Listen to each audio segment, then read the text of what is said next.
Hello, everyone, and welcome once again to Lack of Focus, your X-Wing Second Edition podcast. I am your host, Ed Horn. Alongside me in his bedroom of doom, my partner in crime and gaming one, Mr. Chad Brown. Chad, how's it going?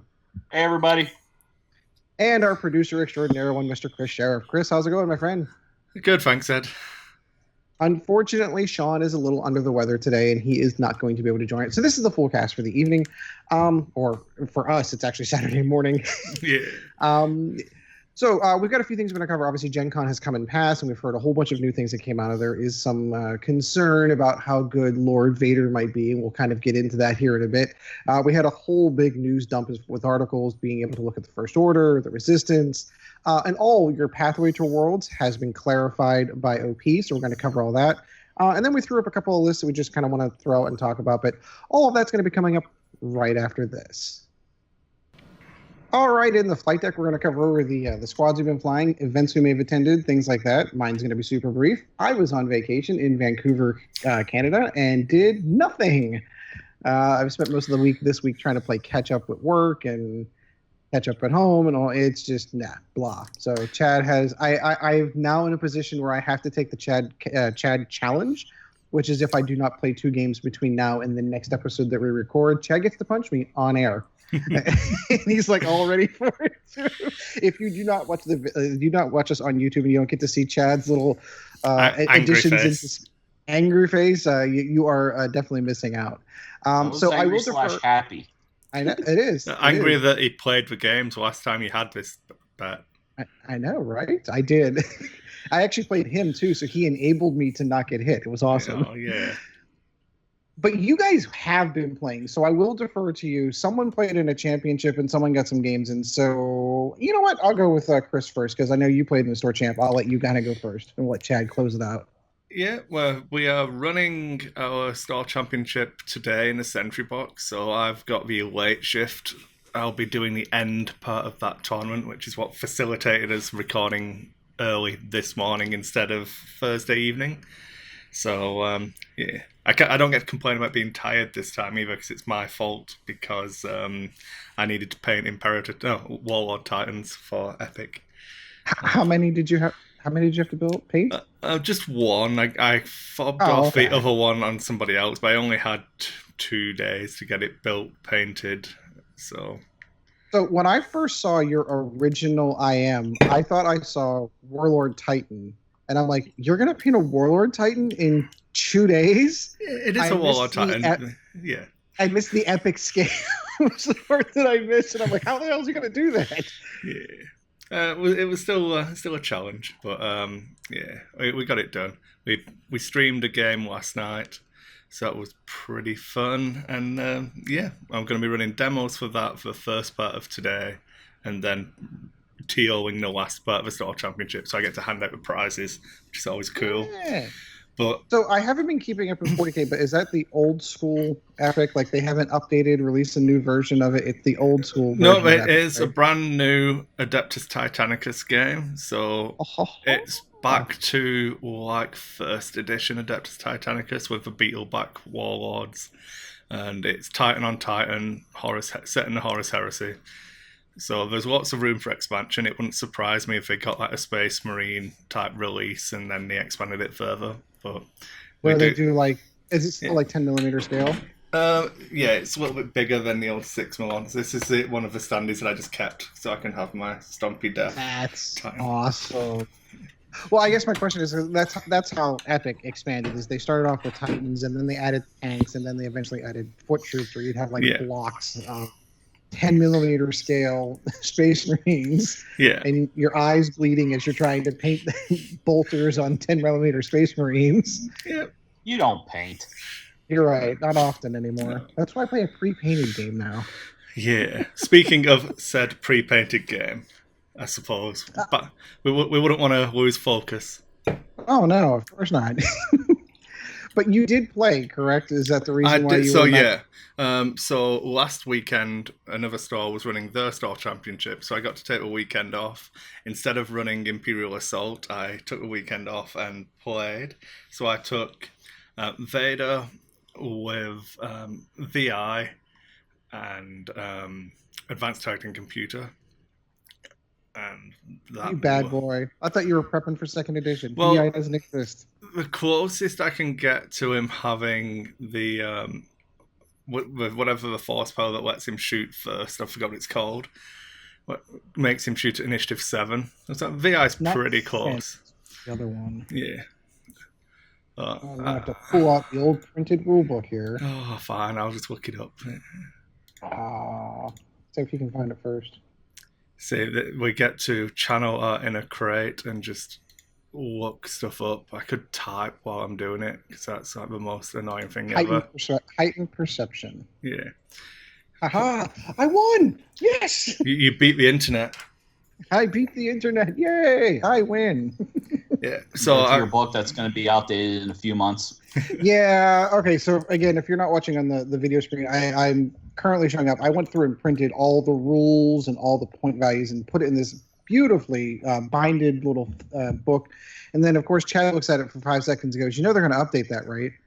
And I'm like, he's right. So I paid $5 for basically having this, and then we're going to get points for the resistance, and then they're going to update the rules, they're going to update FAQs. So I am going to take Chad's suggestion. I'm probably going to pull all the pages out of this and disassemble it and get one of those binders that have, with the double-sided that you can put 2 pages on one side there. I just like the idea of having everything on hand, and I have a sense that I'm going to be at least involved in running tournaments, or at least getting points or getting called for points or getting called for rules references. And I like having the rules on me. I used to always carry them even on my iPad, but I like the one single source to be able to kind of just flip through and find stuff really, really quick, like I just did here and demonstrated here. You have to go out for that, though.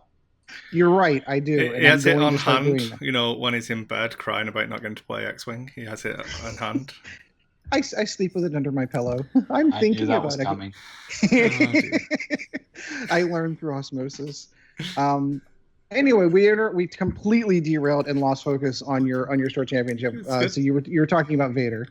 Yeah, so I had Vader with VI to simulate him having heightened reflexes, and let's be honest, it's just pretty good. Then I had Title and the advanced targeting computer. Then I had 2 PS1 TIE Strikers and a PS1 Scarif base pilot with Krennic and advanced ailerons and I forgot the other thing there. Who'd you put the prototype on? Did you put it on Vader? Vader, every time, yeah. Yeah, absolutely. Vader had TIE Mark II engines as well to give him more greens. Because he needs it. Well, he has more blue in the second edition. So and engine upgrade is not a thing as we know it in second edition. So you are at least trying to mimic how it would look as close as possible. I also went through the entire tournament not using the evade action on Vader. That's technically a lie. In my last game, I was playing one of my friends called Mike, who beat me at one of our local basement tournaments that we were playing. He crushed me in the final game because I was a moron, so we have a bit of banter about that. The first round of the game, when I went 2 forwards with Vader, I took an evade and then took it off immediately. But in the entire event, when it was actually relevant, I didn't take an evade action. Well, you did well then. So I didn't use Vader's evade. There was one instance where I barrel rolled front to back because I declared it and it didn't actually fit unless I barrel rolled front to back. So I kind of had to do a first edition barrel roll there, so I wasn't actually cheating. I wonder how they're going to rule that though, because I think if you just declare barrel roll, you don't declare if you're going front to back, back to middle. No, what I mean is I was using second edition barrel roll, so you line it up in the center. Okay. Yeah. I was only doing that. But because I declared it and we were playing first edition, the fact that those 3 positions didn't fit is irrelevant. It was still a legal first edition barrel roll, so I had to do it. Oh, okay. So I see what you're saying. I was attempting to fly second edition barrel rolls only, but I had to do one that I wouldn't have been able to do in second edition once. So, gotcha. Yeah. Then I've spoken about the list briefly in the past. It's pretty good fun. You've got a block of PS1 flappy winged fun. and then Vader with Advanced Prototype to do his thing. And it's still a really good fun list. Game 1, I played against Randy. He was running Lulric, Ezra, and a Wookiee Liberator, and just doing 1.0 Operation Specialist, which is a fucking bullshit card. And gone. It's gone. Just remember. I really liked it when it came out. I remember looking at it thinking, this is really good. And even I was beyond the point where I'm like, no, that shit is just fucking broke. Because I've been playing in the 2.0 mindset, I'm so happy with this. Just was one move where I'm like, okay, I can block him up now, get all of my shots to bear on one ship, try and take him out. And I did. I did my flap over a rock, execute my maneuver, got my barrel roll in, completely unexpected block, blocked everyone up. He bumps, which caused everyone else to bump into him. But he's got Ezra with Snapshot. So I've got, which anything with advanced ailerons hates Snapshot. And I've got 3 ships with advanced ailerons. So each of my ships is potentially giving him 2 shots before the shooting phase. So I'd flap, which counts as executing a maneuver, so he gets to check for Snapshot. Shoots, if he hits, he does damage to me. If he misses, he gets a free focus token. Then he does it again on my actual maneuver. If he misses, gets a free. So I blocked him all up, and he's got full mods. I'm like, oh, so dumb. Oh, awesome. So that was as much as I love First Edition, I am not gonna miss that BS. Looking at the matchup straight away, the correct play was for me to fortress in the corner, make him commit. It's one of the things we could probably talk about as a main topic. I know loads of people have covered, and because we had the gap where we weren't really doing any content over the end of First Edition, but the talk of the correct way to play X-Wing at the moment is to not play X-Wing, and I'm not really. I wanted to play the game. I don't get to play it that often anyway, so I chose to take the bad engagement and was punished for it. So that was a 200-0 loss. So I believe he didn't bother taking a picture because I don't think the bounty's on anymore. But I got a 200-0 loss. It happens. Happens to the best of us. I got lots of shots, but I couldn't punch through his defense, and he was getting hit crit on his snapshot rolls for the first 3 snapshots. So it was fine. It's fine. Everything's fine. How are you? So what I did pick up on, though, is that you said the best way to play X-Wing right now is to not play X-Wing. So technically, I'm doing it right, is what you're trying to say. Yeah. So one of the quotes from I think Chris Allen and Name and the guys over at Crates is like, if 2 people joust each other, one of them's doing it wrong. And I was definitely doing it wrong. I wasn't trying to joust, but so we did the rock placement and everything like that. And I was convinced I could get around it quicker because of strike. Anything that flaps is really, really quick by nature, and Vader's got his 5 forwards. But I'd given him the easier run through the rocks anyway because of the way we'd placed them. So it was even by trying to get around him and drag him through the rocks, he had the easier approach through it. So I just did everything wrong in that game. I probably deserved to get 200-0 crushed. And my goal going into Star Championships with this list, playing 2.0 X-Wing in a 1.0 tournament, was to try and go 2-0. Oh, sorry, 2-2. That's a good hope. Get you mid-table obscurity. And my second round opponent was the bye. So I was like, oh, there's a free win. Oh, this is the worst. I know. It's a buy before lunch, so I was like, oh, well, if it was the one after, I can have a long lunch.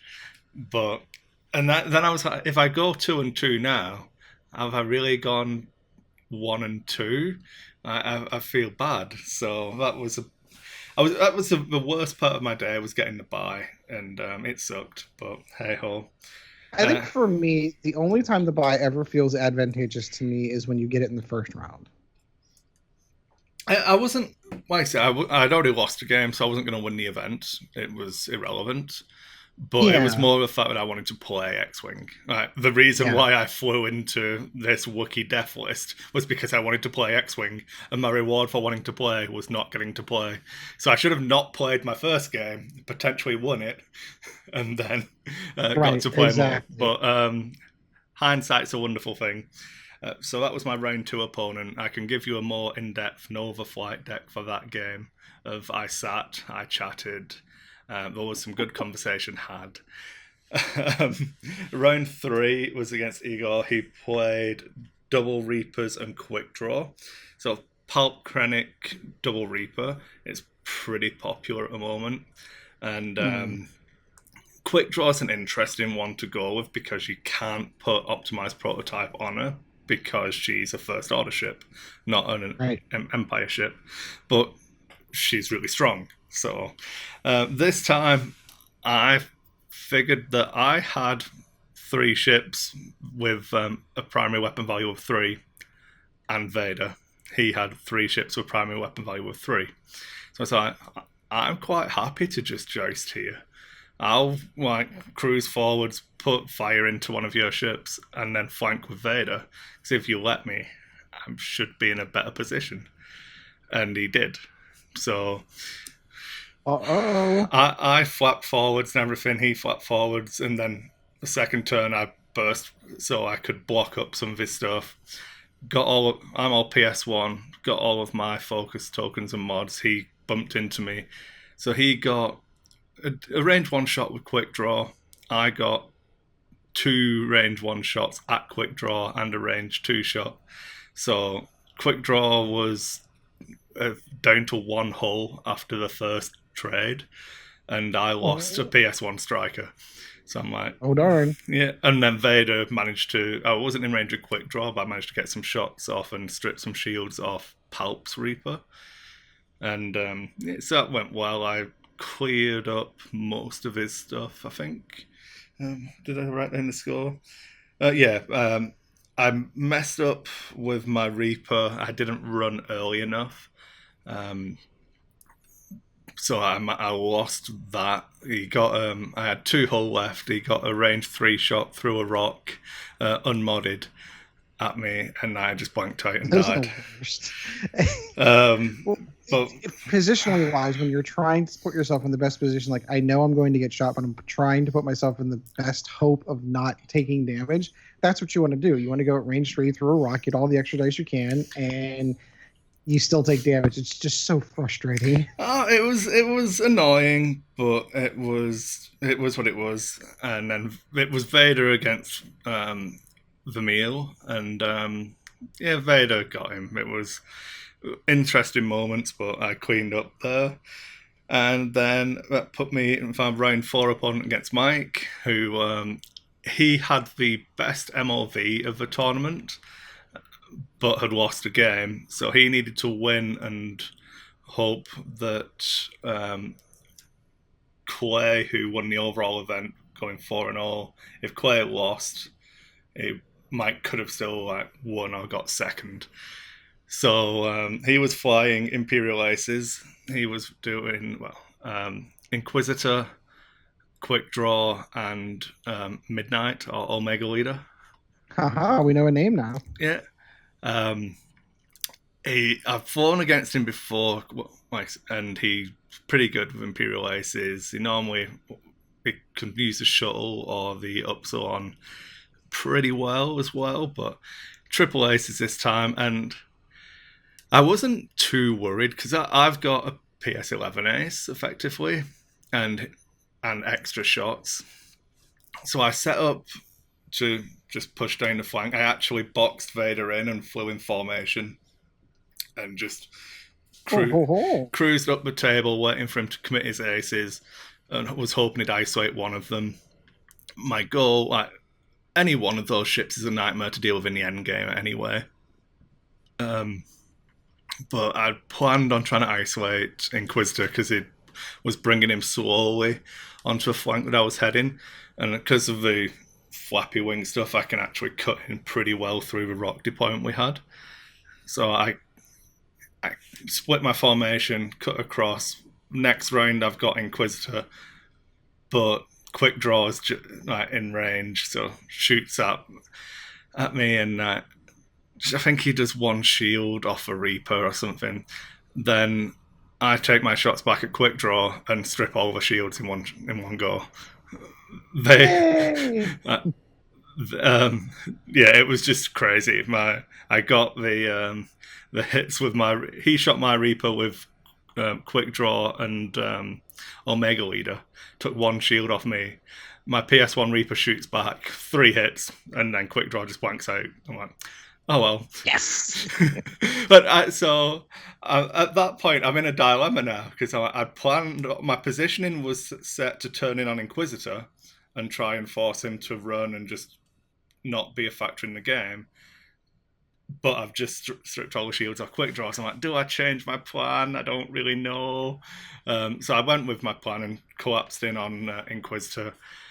Didn't do anywhere near as much damage as I'd hoped. I had the nature of flying against aces with PS1 ships. You're normally going to get at least one who doesn't get the shot because you've got to cover off all of those angles and everything.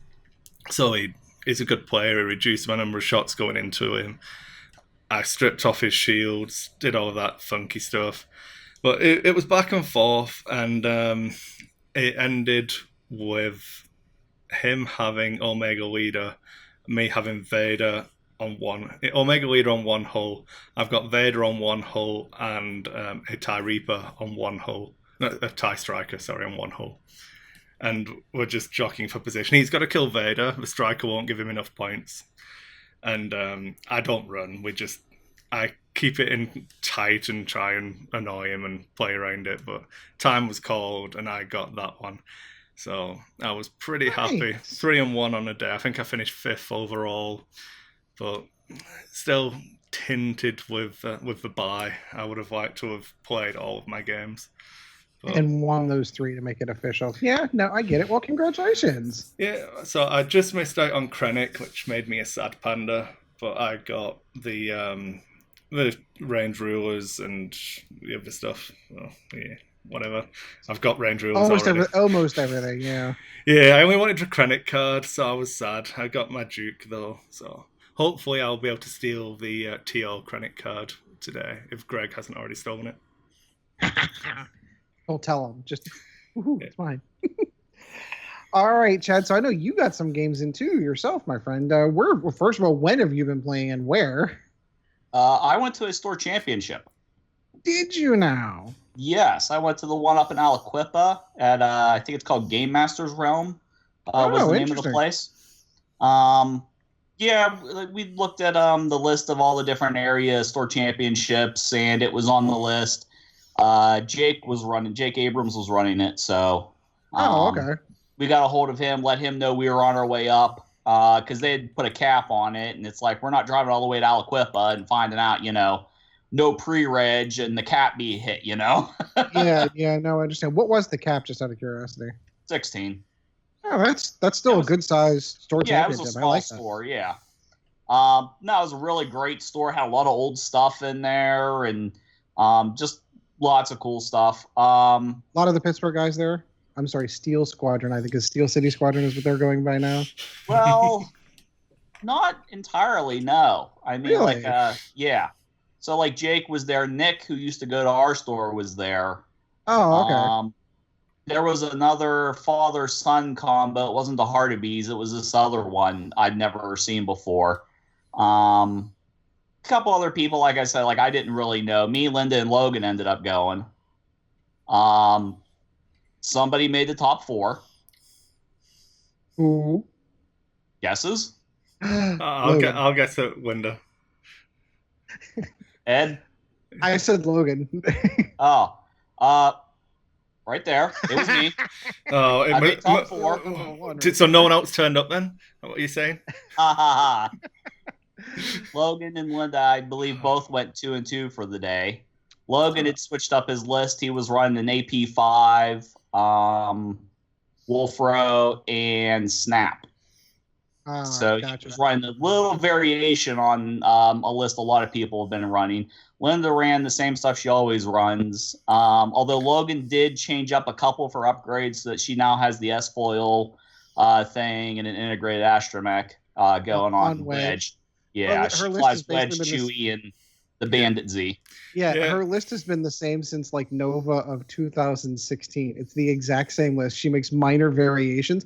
The upside to that, though, is because she flies the same list and hasn't changed it, she's really good with it. Yeah. Yeah, I played her at Worlds in 2015 or 16. I can't remember. We definitely played a fun game.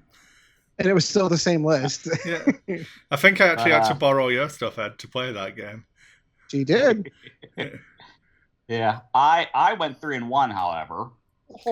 Top 4. So yeah, I made top 4. I got my credit card. One person's 3 and 1. Oh, sad times. That's what happens when you have 60. How many people were at your tournament, Kris? We had 15. So that's why I had to buy, because the 16th player didn't turn up. Sad times. Yeah. So I was just going to say, what list did you run, Chad? Yeah, I was running Pure Sabacc with adaptive ailerons, veteran instincts, and lightweight frame. I also had Major Vermeil with Emperor Palpatine, advanced ailerons, and veteran instincts. Nice. And I had Sexy Rexler Brath with twin ion engine Mark II, expertise, the TIE X7, and that came out to 100 points, and all 3 ships were pilot skill 8. Nice. So my first game I played, I went up against another Empire player. He had Kestel, Vader, Dark Curse, and an Academy. And that game was kind of going a little bit back and forth. And I found out after the game, something I had noticed was completely confirmed.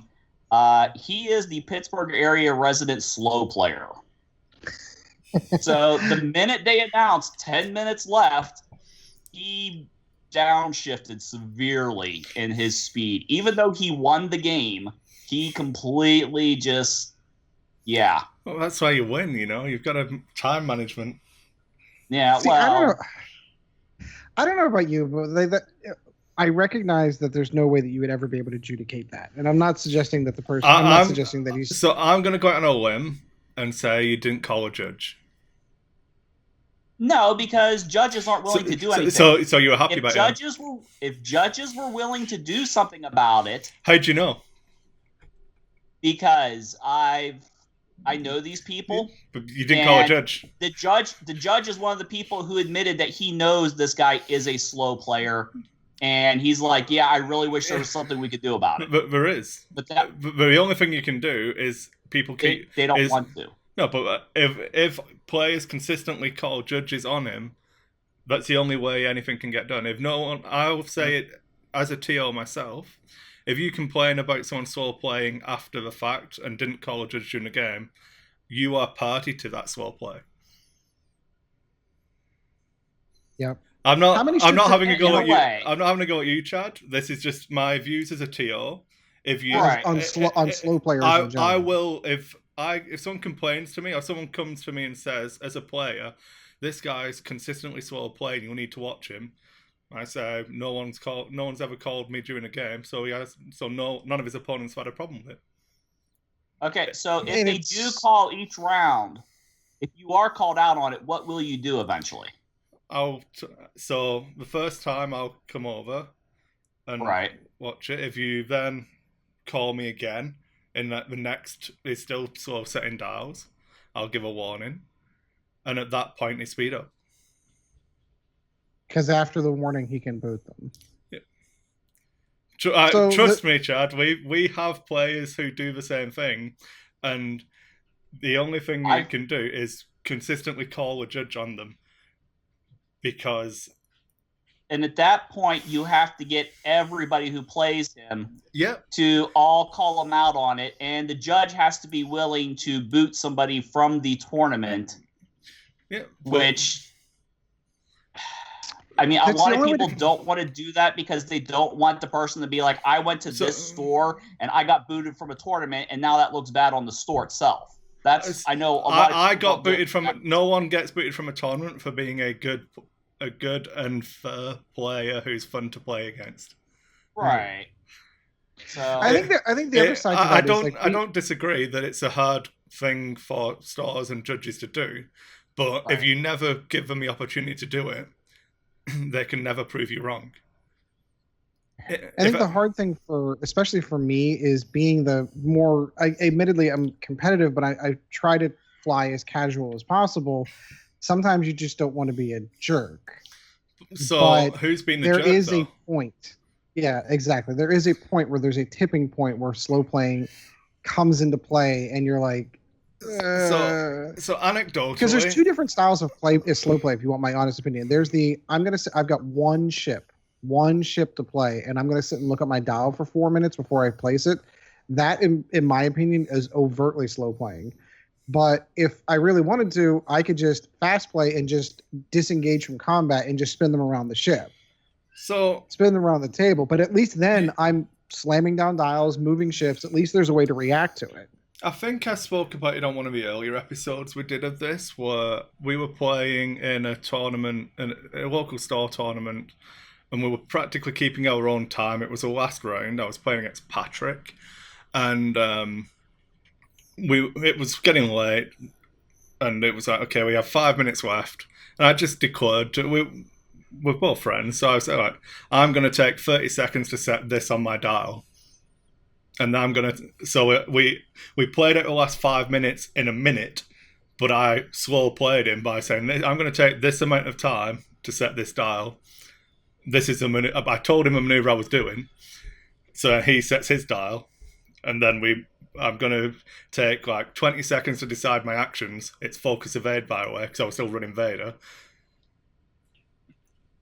Yeah. So there is given amounts of acceptable time, because every point is a decision point.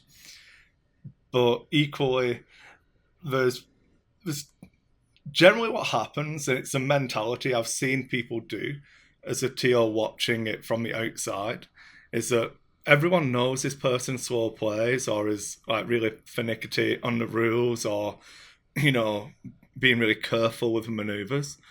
And no, it's just annoying. It's like, what a dick. I'm gonna beat him anyway, because you want that self-righteous feeling of he did all of this and I beat them.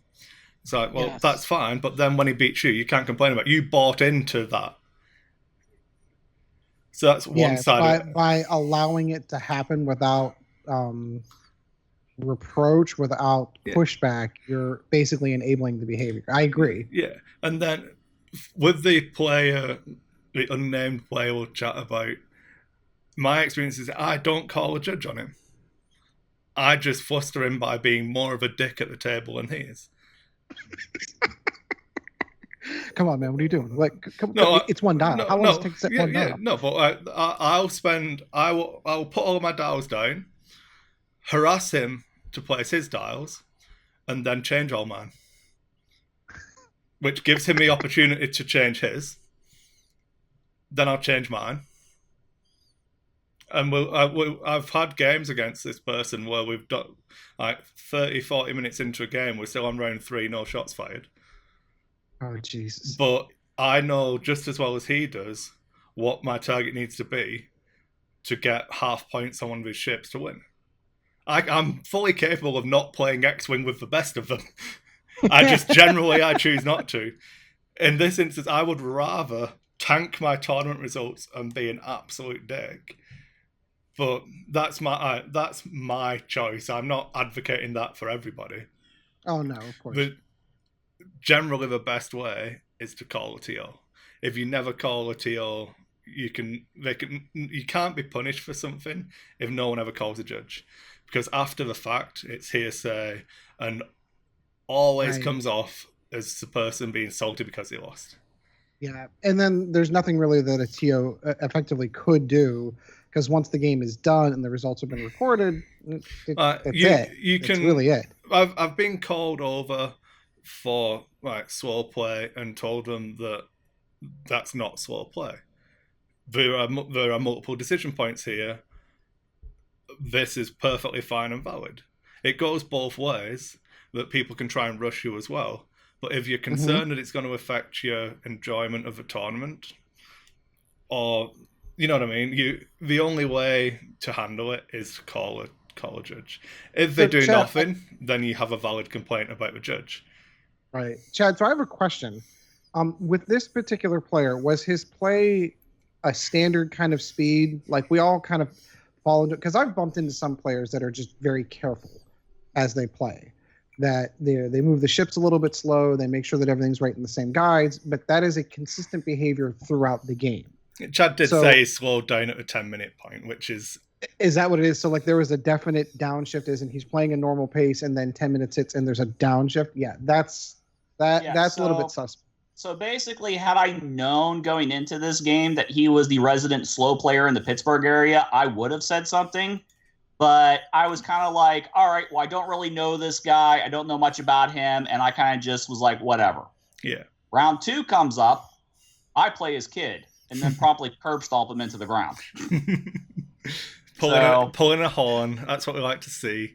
Yeah. That's what you do. Beat up on the little kids at tournaments. Woohoo! Yep. Easy wins. I played his kid and beat him. After that, I played a list that had 5 X-Wings in it. Oh, yeah. Oh, yeah. Was it the Cavern Angels with Crack, or was it the Rookies? Was the Rookies. No. I love that. So, I think that's so cool. Played that, beat it. And then in round 4... Time. You, so just because I love drop out. Yeah, I just beat that list. Yeah, exactly. You can't just say, "Oh, I played 5 X-Wings and I beat it," and I move on. I recognize we're trying to shorten up. Well, are we doing old Nova Squadron radio flight decks, or are we trying to streamline this? Flex this one a little, just because I want to hear about that list. So, as a matter of course, generally the 5 X-Wing list is hard to beat because it preserves its health really well, so it doesn't give up points. Because of the nature of the interaction with integrated astromech, you can generally survive roughly with a hit point to disengage, like people used to play TIE Swarms with.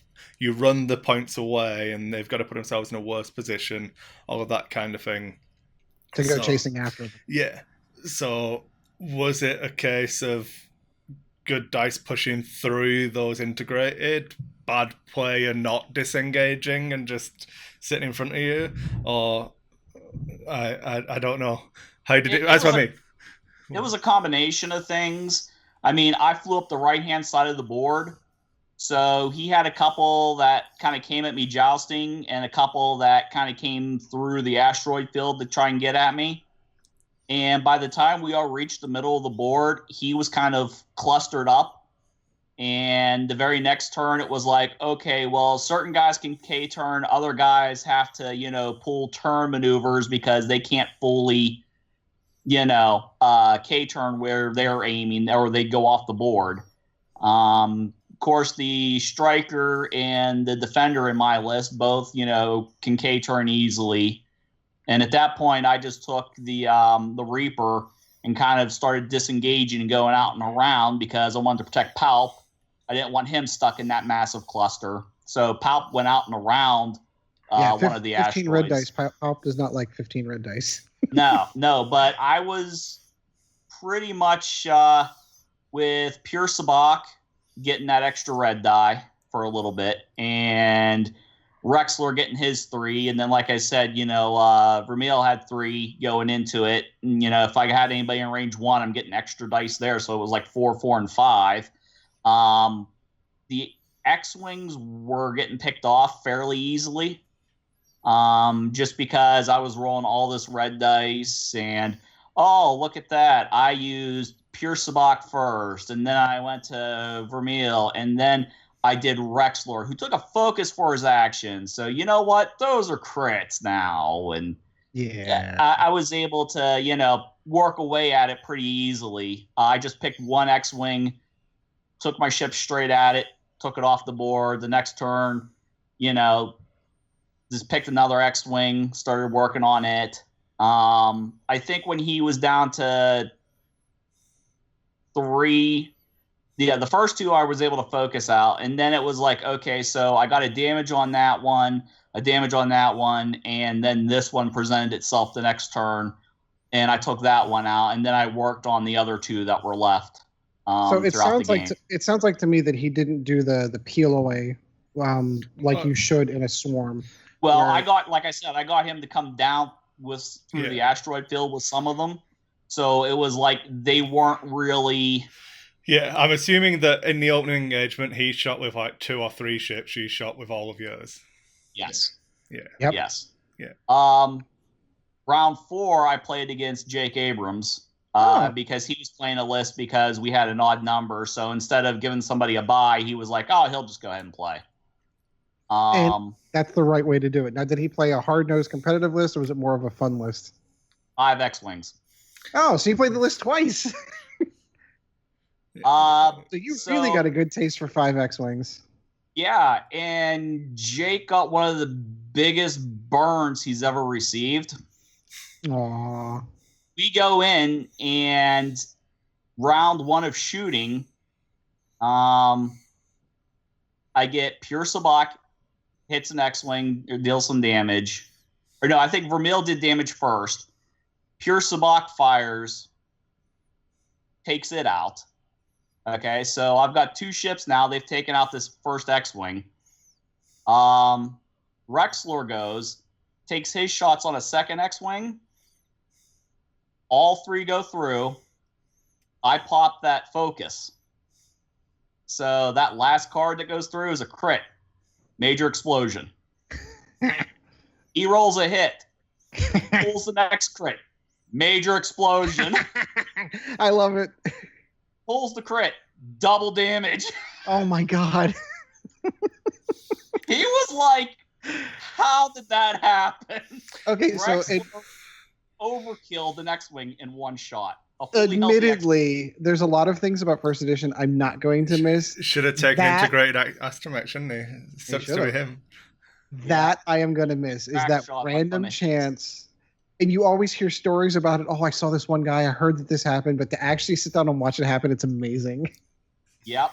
Pop both shields. Crit goes through. Major explosion, followed by major explosion, followed by double damage. He was like, how does that even happen? Random card pulls, man. That's how it works. Yeah, so basically it was my 3 ships versus his last 3 X-Wings, and I was able to start whittling them down, and eventually I won that game. So, oh, yeah. Once you drop that ship down to 3 X-Wings, then it becomes a much different game. They lose a lot of their effectiveness. They lose a lot of their firepower, and then they're just generic X-Wings. Yeah. When it's not 15 dice coming at you, it's a lot easier to deal with. Yeah, exactly. Oh, yeah. So I go to top 4. And my problem with making the cut is whenever I played my first opponent in the cut within the last 2 rounds of Swiss, they realize what mistake they've made. And they were able to correct it. I pulled Jake for the top 4. So the guy you just played in the previous round. Yeah. Yep. I pulled him exactly because the game ended up fresh in their mind. So, they know exactly what they screwed up. So the mistake he made was not shuffling his damage deck, so he shuffled his damage deck. No, he came at me a different way. He was able to get his ships all to kind of like instead of setting up like a middle and basically kind of like a joust position like my round 3 opponent did. He did a middle and an opposite corner. So everybody was kind of like coming through the rocks at the same time. You know, some through the middle, some like kind of came through the upper middle and down around. It didn't singled out Sabak. Yeah, he didn't joust. He was able to single out Sabak and then took down the Reaper. But Yeah, there's a saying in American football, like the way the divisions work, you get a home and away game against your divisional teams, and then you have a first round of playoffs where you could potentially play one of those teams again. And one of the hardest things to do in American football is to beat the same team 3 times in a single season. So I thought you were going to say stay awake. Oh no, I'm not going there. But this is a very similar situation, especially when they're back-to-back games like that. It's super difficult to play the same player running the same list on the same day back-to-back like that. It's because you've seen all their tricks. More often than not, whenever you defeat an opponent in an X-Wing tournament, you're not going to see them again. So They don't know what tricks you're playing. They don't know how your approach is. They don't know how you're flying in. But when you do it in back-to-back like that, like all your secrets are out there. You're exposed your hand, and now it's a question of now I need to shift it up. And I know how to beat that list. Yeah, so like he saw just how powerful if I get to joust all 3 of my ships at just 1 or 2 of his ships. He's seen how powerful that is, and he knew, okay, I've got to come at this a different way. I still tried to counter the way I was coming at it so I could get all 3 ships pointing in the same direction. But, I mean, he was able to – yeah, he was able to work it better. He got a little bit better dice rolls. But, yeah, I got my credit card. I got my range rulers. You made top 4 in a Star Championship. I mean, you got all with the exception of the little card, you got everything that was to get, correct? Yeah. So then that's for the top prizes. Yeah, the 1.0 cards anyway, Chad. No one wants that crap. Yeah, nobody wants that. Well, we had Juke and Krennic and but the Cavern Angels Zealots for first and second are 1.0 cards. Oh. So who cares? Yeah. That's okay. Still did well. Congratulations. Yeah. Linda made top 8. Logan made top 8. They had enough MOV to both hit in the top 8.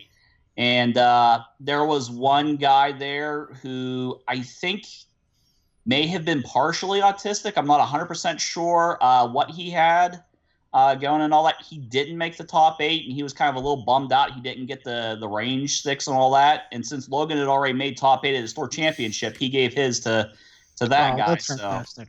So Logan, he was like, I've already got him. And, this guy was really bummed that he didn't get him. And so Logan, did the nice thing and, gave him his. As opposed to going and selling them on eBay, he gave them to a player who would actually enjoy them. Yeah. Well, he's never actually sold any of his on eBay. We've all joked around about he could make like full armor out of all the range sticks he has. I mean, yeah. So well, I'll admit the same thing. I've never sold anything on eBay from any of the swag that I've ever gotten. It's always been like that championship trophy kind of thing. Like I hang on to that stuff. So in situations like that where it meant more to the guy that came into 9th than the $20 would have from eBay. And that's we need more of that. Yeah. I mean, Logan's a nice guy for the most part. I mean, his list he comes up with are pretty evil, but but after the game he's all right. Yeah. I should shout out Sean, the TO for the Star Championship I was in, because he gave out all of the judge prizes to last place.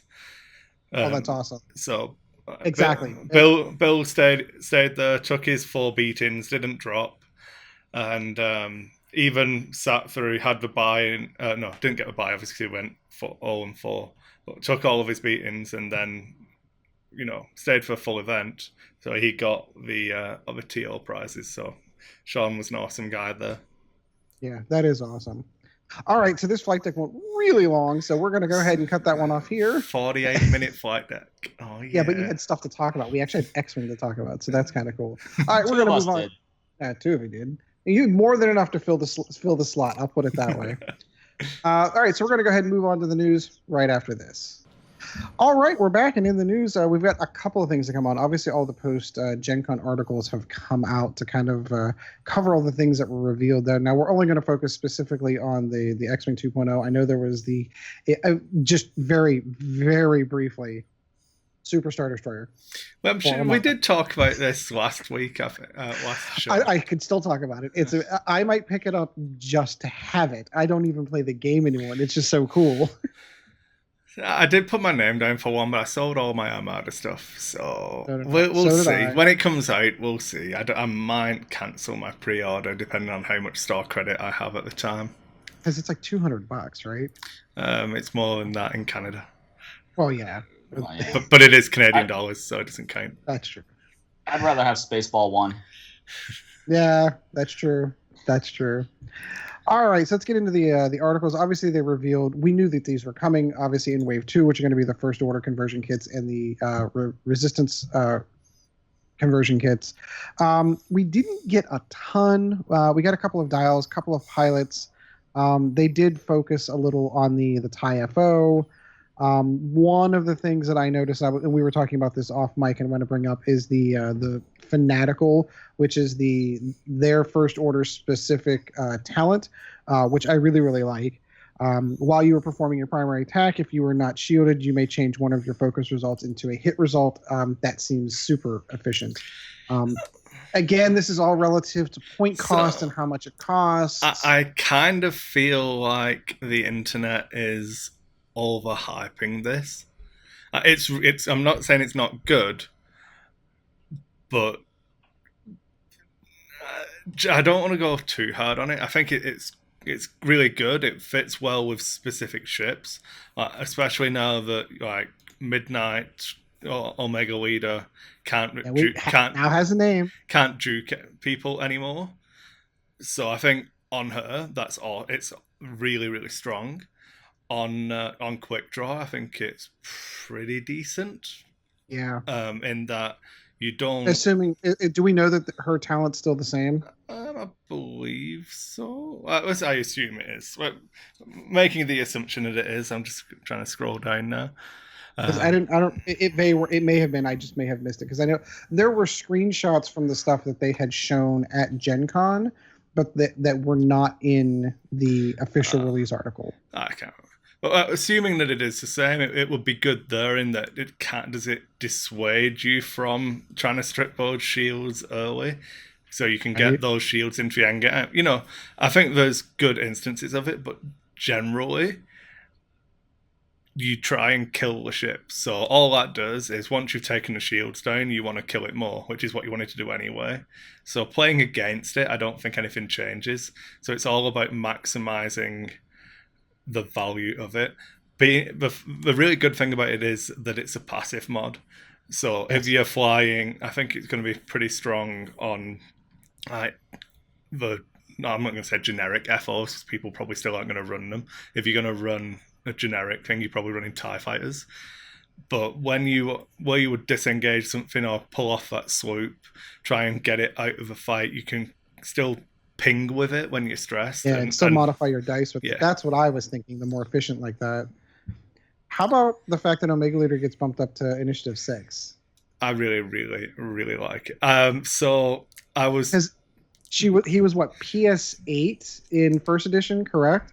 Yeah. And most of those got translated down to Initiative 5. I don't recall seeing one that got bumped up, but this one did. And I think I don't know if they showed Kylo. I think Kylo's at Initiative 5. Kylo's a 5, yeah. So the that thing gives them their PS6 Ace. That's it. They needed an Initiative 6. Yeah, we're all going to trip up on that.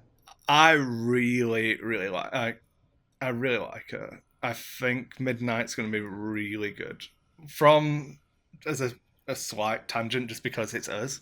Because it is lack of focus.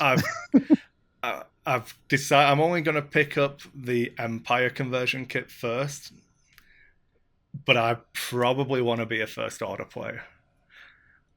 I'm pretty excited to see what they do with this. The only non-Empire First Order stuff that interests me is the Resistance A-Wings. And until we get more information on those and being able to shoot backwards and stuff like that, it just seems it's fun. Anakin and the Naboo Starfighter. You could admit it. It's not. Jedi are coming. Clone Wars era is coming. I had a conversation about this last night, and the Naboo Starfighter isn't a Clone Wars era ship. Nope, it was before Clone Wars, and they never show it again. Yeah, but do you know why we never show it again? Because it's Naboo's Starfighter. It's part of a Naboo Planetary Defense Force. That's like the Ewok glider. They took them to Coruscant. No, they took so they took them to Coruscant as an escort to the ship. Yes. Yeah. So I guess as deep into the well as they dig into for ships, sometimes you never know. You might get your way shot. I don't know if you're going to get Anakin. I think we'll see it, even if we do. but at that point, I just won't play. I want Kris to be happy. Well, but that's the thing. I don't need to buy one. So because of the changes to the way we do it, they can release Anakin in an Naboo starfighter, and it affects me not at all. Other than I get to kill him on the table. Every time. I don't care if it's the only thing I do in the game. The Biggs effect. If they release Anakin Skywalker in a Naboo starfighter, it is going to be my goal to win a Worlds after that. Just so I can make the upgrade card, this is pod racing. No, let's try rolling. Let's try barrel rolling. That's a good trick. They also announced, just for record, since we're on the article, Epsilon Leader also has a name now, which is Muse. And this is something that I think this was a product of the fact of how FFG had to originally do that first order resistance starter kit, that they didn't actually have pilot names to kind of deal with. So we got all of these generics where you had Epsilon Leader or Omega Leader or things like that. And now we've got names that we can associate. It always felt kind of, I understood why FFG had to do it, and they couldn't assign a canon name to a pilot because it is official canon from LFL. So this makes me feel better knowing that their names. It just always seemed weird to say, if I'm saying like Rogue Leader, okay, I get that, but Rogue Leader had a name. So I think the different, like I said, the names didn't exist because the only reason half these people have names is because they had them on the box for the toys. Exactly. Midnight, Omega Leader, and the subtitles really facilitate it a lot better. Mm-hmm. I It agree. looks a lot cleaner in this format, but like I said, it didn't bother me. It didn't annoy me. I understood it too much for it to bother me properly. I didn't like it. I would have preferred that they got to name everyone because it's a nice touch, but it is what it is. And it just felt offsetting to me when like some of the like Eloasti, for example, was a pilot, which we'll talk about here in a second, had a name. Yeah, it was never spoken in the movie. But why did they have a name?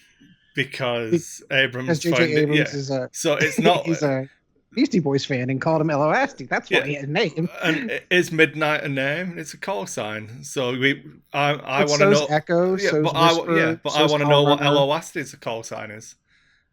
I want to know I want to know what Midnight's real name is. I agree. I completely agree.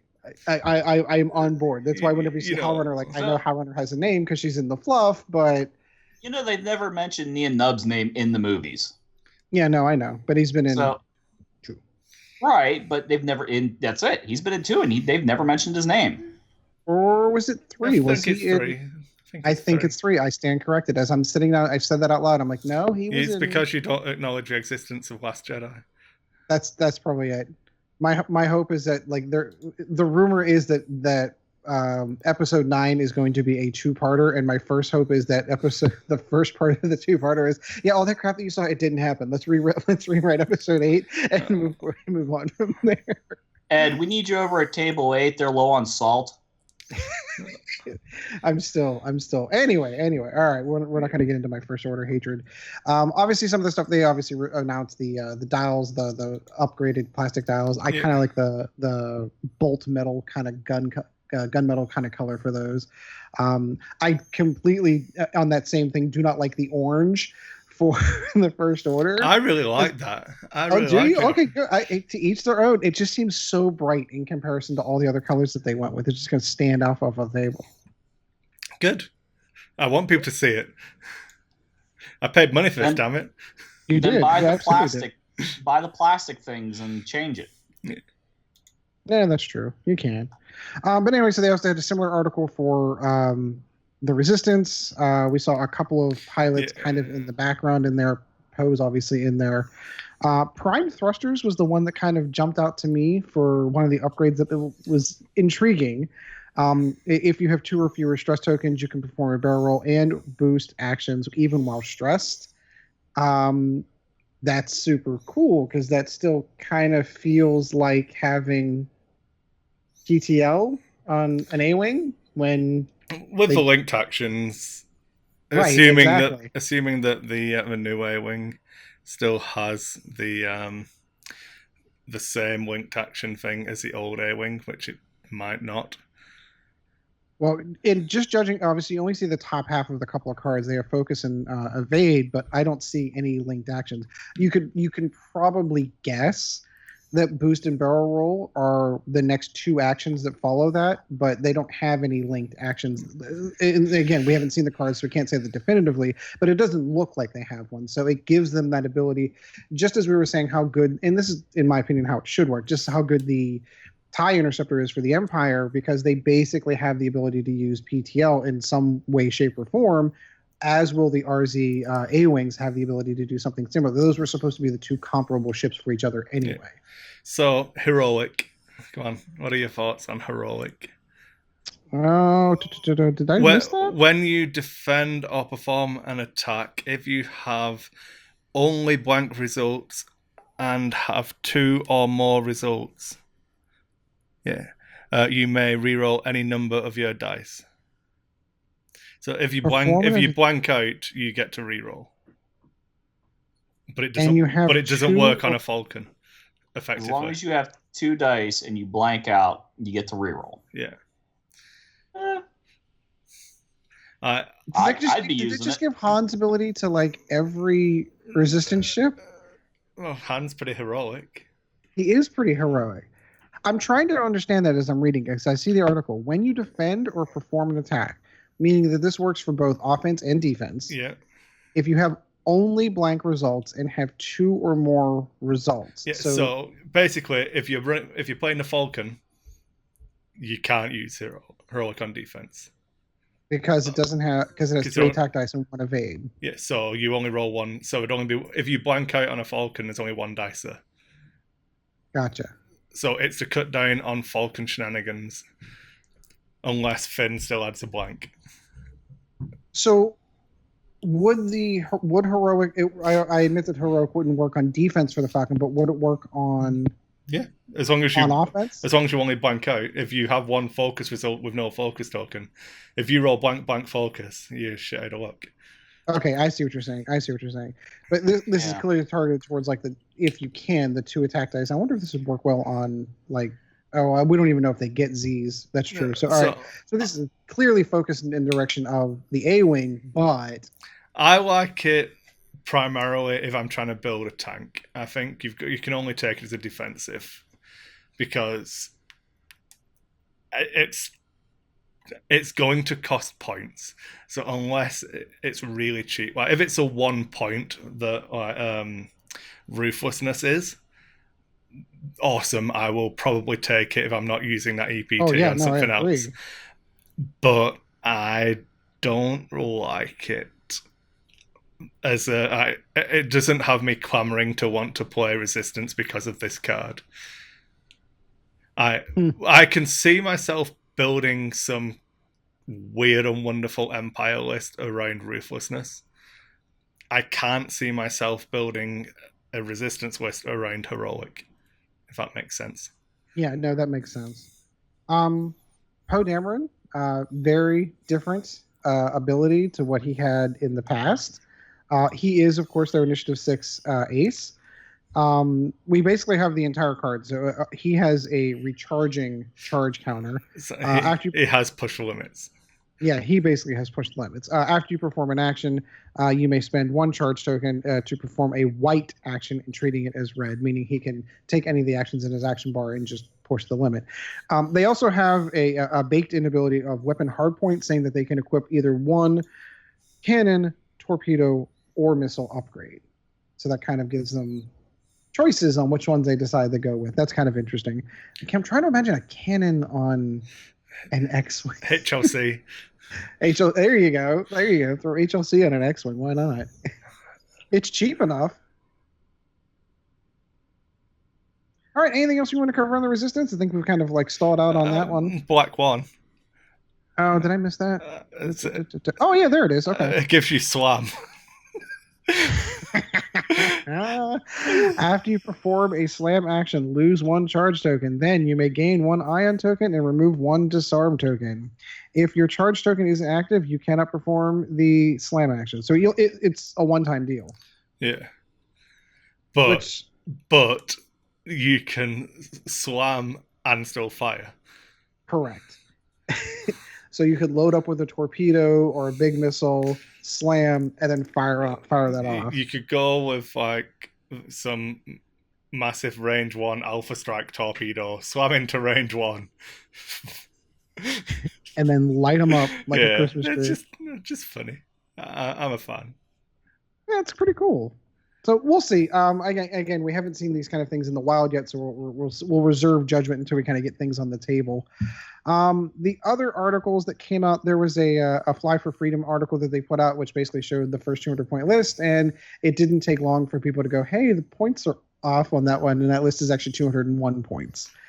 Under the current PDF. Correct. I think it's. I'll give them a benefit of a doubt on that one, knowing the lead time for articles and stuff like that. I'll give them a benefit of a doubt.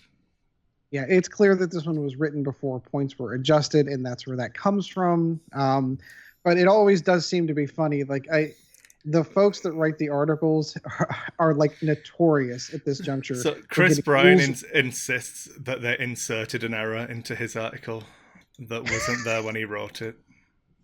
Oh, really? Yeah. Well, maybe they did. I'll give him benefit of the doubt. All right. We do have another 2 things to cover, but we're going to save those for the main topic, which are they also released the path to how Worlds is going to function, which is going to be our main topic. And in situ with that, we're going to be discussing. Everyone's kind of talking about Vader and a particular upgrade and how broken he feels. I'm still reserving judgment until I kind of see it in the wild, but we'll get into that in the main topic. Is there anything else you want to cover in the news, Kris, or I think we got that covered? I think we're good. Nova Open's coming up. Oh yeah. Oh, that's true. All right. I'm glad you mentioned that. We were supposed to have Adam Landon on. I'm going. You are going. We were supposed to have Adam Landon on from the Kappa Cup, and thank you for pointing that up because I'm going to pull up all that information right now. We were supposed to record on Thursday. Things happened and couldn't exactly get him on. He was going to record a spot for us, but I did promise him that this episode we would start mentioning this. So this is going to be October 12th through the 14th in 2018, and that is going to be in Grantville, PA, which is basically towards the center of the state at the Holiday Inn. This is the 3rd year for the Kappa Cup event, if I'm not mistaken. And they have everything Star Wars related. They have an X-Wing 2nd Edition tournament, Imperial Assault. There's a custom X-Wing narrative event, 1st edition, if you want to join in. They're doing Destiny constructed events. They're doing Armada. They're doing fantasy drafts for 2nd editions for X-Wing. A Legion tournament is going to be there. It's fantastic. And they give a schedule as far as all these are concerned. Anything FFG Star Wars related, you can find it at this particular event. I know, Chad, you have attended this event in the past. You have been there before. We had one year that was a little snowy, and that kind of affected the event. Yeah, we woke up and it was hot outside. Exactly. So if you are in the Pennsylvania or in the vicinity that you would like to attend the event, I suggest going to kappacup.net. That is CAPACUP.net, and you can do signups for there. This has been a great event for the last 3 years, and I suggest you check this one out and continue the good stuff. They do have pictures of the prize support that they've got, custom tokens. They've got custom Legion terrain. It's some of the 3D printed stuff that I've seen. They've got a whole bunch of alt art cards from 1st edition. It looks like they're trying to unload all of their old art first art tokens and cards. They've got some really cool looking mats that they've got printed up for this one, and they've got some 2nd edition stuff ready to go as well. And it looks like they got some Paul LaRue cards as well to kind of to pass out as well. Again, check it out. It's going to be kappacup.net. So that is going to do it for the news. We're going to try to have Adam back on next time so he can record his own promo. We can just kind of slide it in between segments moving forward. All right, so that's going to do it for the news. We're going to move on to the main topic right after this.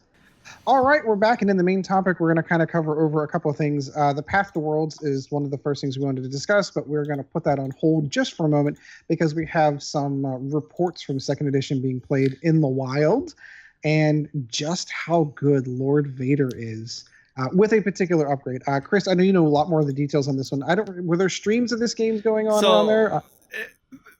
At Gen Con, they ran a 2.0 event where the nature of it was you got a core set and a single ship. If you played Rebels, you got a core set and a Y-Wing. If you played Empire, you got a core set and a TIE Advanced. Fantastic. Then you had, I believe it was five threat to play with to build a list from your quick build cards. And this is important to note that these are the quick builds. Yeah. So the standard quick build point level is 8 threat. In this one you had 5, and you only have a maximum of 3 ships available. If you play Empire and squeeze in all the ships, you can play a 3-ship list. So I think that is key to note when talking about how good Vader is in this format. It's in a very confined space. Yeah. In the world of the blind, the one-eyed man is king. And in this case, Vader is king in the world of the quick build kits when you're only dealing with wave 1 stuff. Yeah.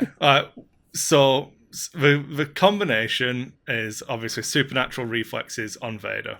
Vader coming in at initiative 6, he gets to act late in the round. Supernatural reflexes lets him do a barrel roll or a boost, which he doesn't innately have access to before he does his maneuver. So we all know how powerful Advanced Sensors is in first edition, that kind of repositioning before you execute your maneuver, how many outs it can give you. So the nature of the event and the people who will recognise this really early are obviously the good players because they recognise it really early. They've played a lot of X-Wing 1.0. So I feel like the data point from this is tainted by people who went to play a fun, I got some 2.0, let's play with it straight away tournament. And then the people who are like, crushing noobs with Vader. Well, so what's the threat level? Like you said, it's a 5-foot threat level. So Vader with that is what at 5 himself? It's 4. He's at 4. So you can take an Academy pilot or an Obsidian pilot in addition. There's an argument to be made with the because it wasn't even a straight up. Like the game 1, you could deploy out to range 3, and they had no obstacles, and you had like Mario Kart tokens you could pick up by flying over them. So Vader flies over an evade, and then you've got an evade on Vader. And which he obviously does not innately have. Yeah, and they didn't go away at the end of a round. So they only went away when you spent them. So it wasn't a normal event for a start. Just putting it out there. And it wasn't normal X-Wing, really. Yeah. So, like I said, the data point is very much tainted. Supernatural Reflexes Vader is really good. It's still Vader on a TIE Advanced platform that isn't the most maneuverable. If Sunir Fel had supernatural reflexes, I would be crying that this is broken. Oh god, yeah. Vader having it is really good, but I don't think it's beyond like levels of playability. But now, I think when you take into consideration all of the and then this and then this and then this factors, it was a 5-point event in you didn't get a chance to really kind of pick your upgrades. You got to pick your quick build cards. Yeah, and then you have this wasn't really X-Wing because they started off at range 3 and they're doing this Mario Kart style with and you're only restricted to wave 1 ships. And like when you start adding up all of these pile of things, sure, 1 ship, 1 build came out pretty high in the okay, fine, that's great, but there's a whole bunch of X-Wing out there. When you can put more firing arcs down, I think Supernatural Vader can be threatened more easily. I'm not saying that he still isn't good, especially, I think threat level wise, if you're playing quick builds, Vader's really good. Supernatural Reflexes, fire control, cluster missiles, afterburners, and a shield upgrade. So he's really strong. He's got double mods, still got a missile, and he comes in at 4 threat. I think he's really good, but I don't know. Reflexes, it's a 12-point upgrade. Yeah. So he's like already one of the most expensive ships on the board. If you built this out, it comes in at over 100 points, but you can't build it out because it's got 2 modifications. Because quick builds don't follow the rules for normal builds. Right. So there's so many wonky factors that came into. Don't get me wrong. I think the combination of his ability and that good, sure, absolutely. I think there's so much more out there that like, it's difficult to say that there's an early problem. I think it's more easy to make the case that Luke pilot card is more of a problem than this particular upgrade on that particular pilot.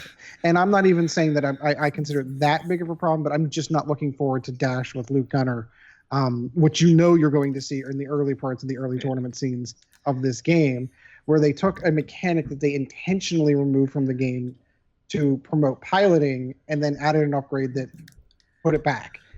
Granted, it's one pilot and one ship that can do it, but you're talking about a 4 attack die ship that's doing it, that can roll over any obstacle that it wants. And it's just that I could argue is a much bigger deal than this. Yes, it's a cool combination in this particular one-off event, but I think a good player playing against an average player will make Supernatural Vader look broken.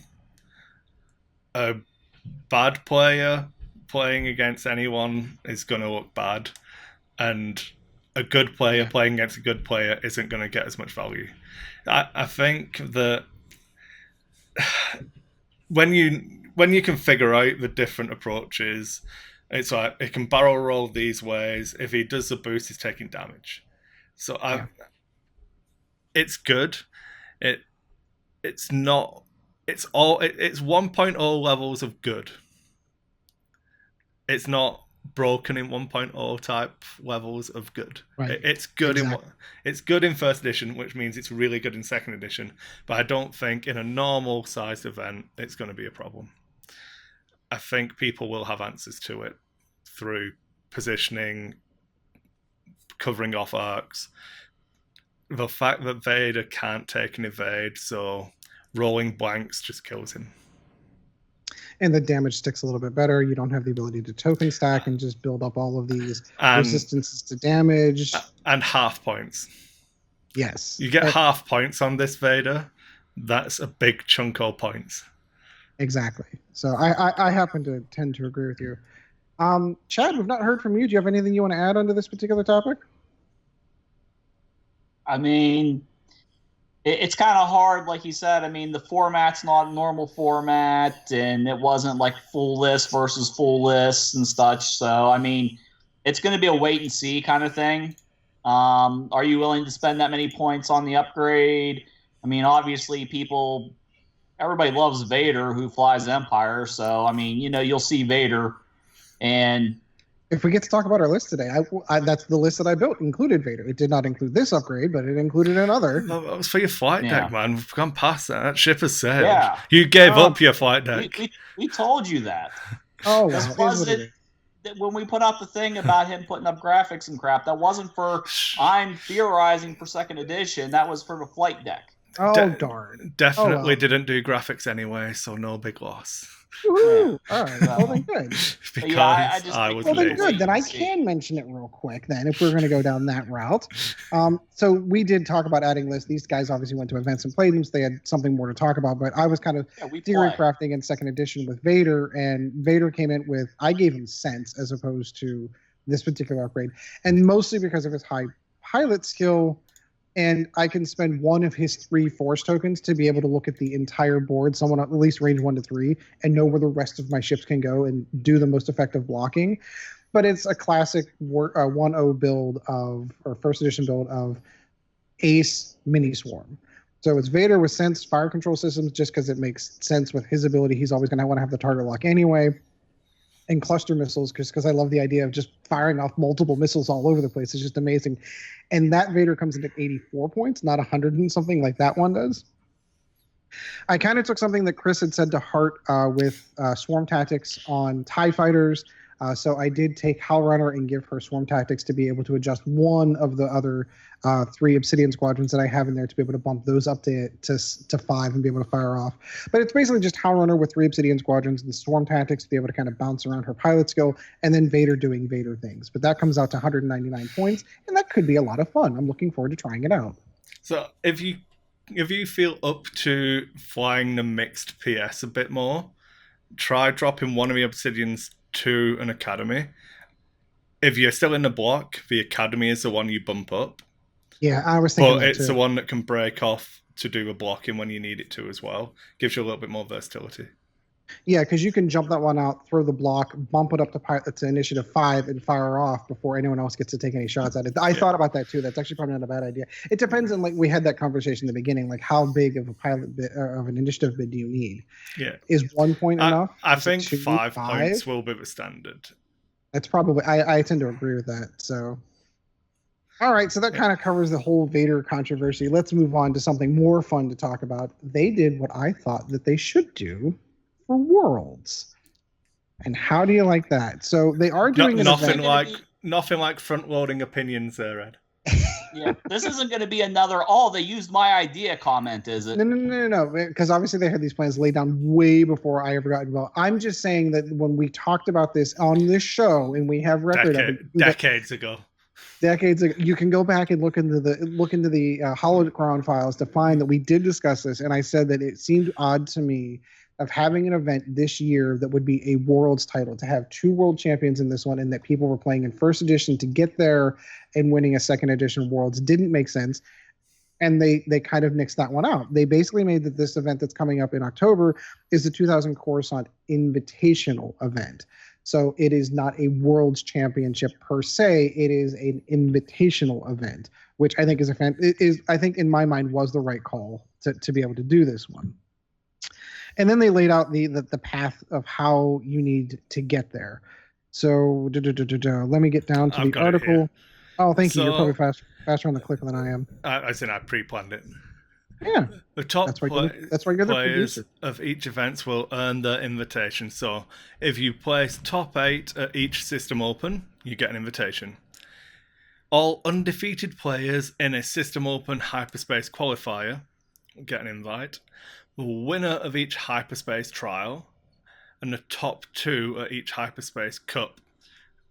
So both sides of the pyramid lead into what I'm hoping will be. I probably differ from Ed here, that I hope that this will become a World Championships. Oh no, this will be. I was hoping for this. It was the one that happens this October that I was like, that doesn't feel right if that's a World Championship. And this is how you qualify. Worlds is now invite only. Mm-hmm. That if you want to play in it, get good.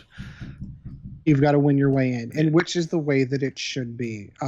If you want to take it that seriously competitive, I will freely admit that one of the things I am going to miss is the open feel about it, because you got to meet a lot of cool people when you went to Worlds. It was an open event. There's 300 and some people. They're all there to play X-Wing. Not all of them are going to make it, and they know that. Not all of them are good, and they know that. But they're there for the environment, and the game center there in Minnesota at Roseville is fantastic. It's an amazing location to be able to have an event like that. But this is not that. This is more the quote unquote pro tour. If you wanted to do it, you need to win your way in. You need to be a good enough player to get into these positions, to make the top 8s, to make the top 4s, to make the top 2s, to earn your way in. And I like that much better. It eliminates the lottery system. No more complaining about that. You don't have to join into an email chain and sit there and refresh and add. All of that is gone. You want to get to Worlds, there's a simple track. Win. And I think ultimately and if Sean were here, I think he would agree. Ultimately, I think that's the way that it should be. Well, there is, to play devil's advocate, I'm actually all for this. Of course you would. But it needs to be said, obviously, that it's still being called a World Championship. I feel like this more aptly represents it. That it's invite only, it's the best players who are winning these events. But at the moment, certain parts of the world do not have access to the ability to qualify for these events unless they travel to them.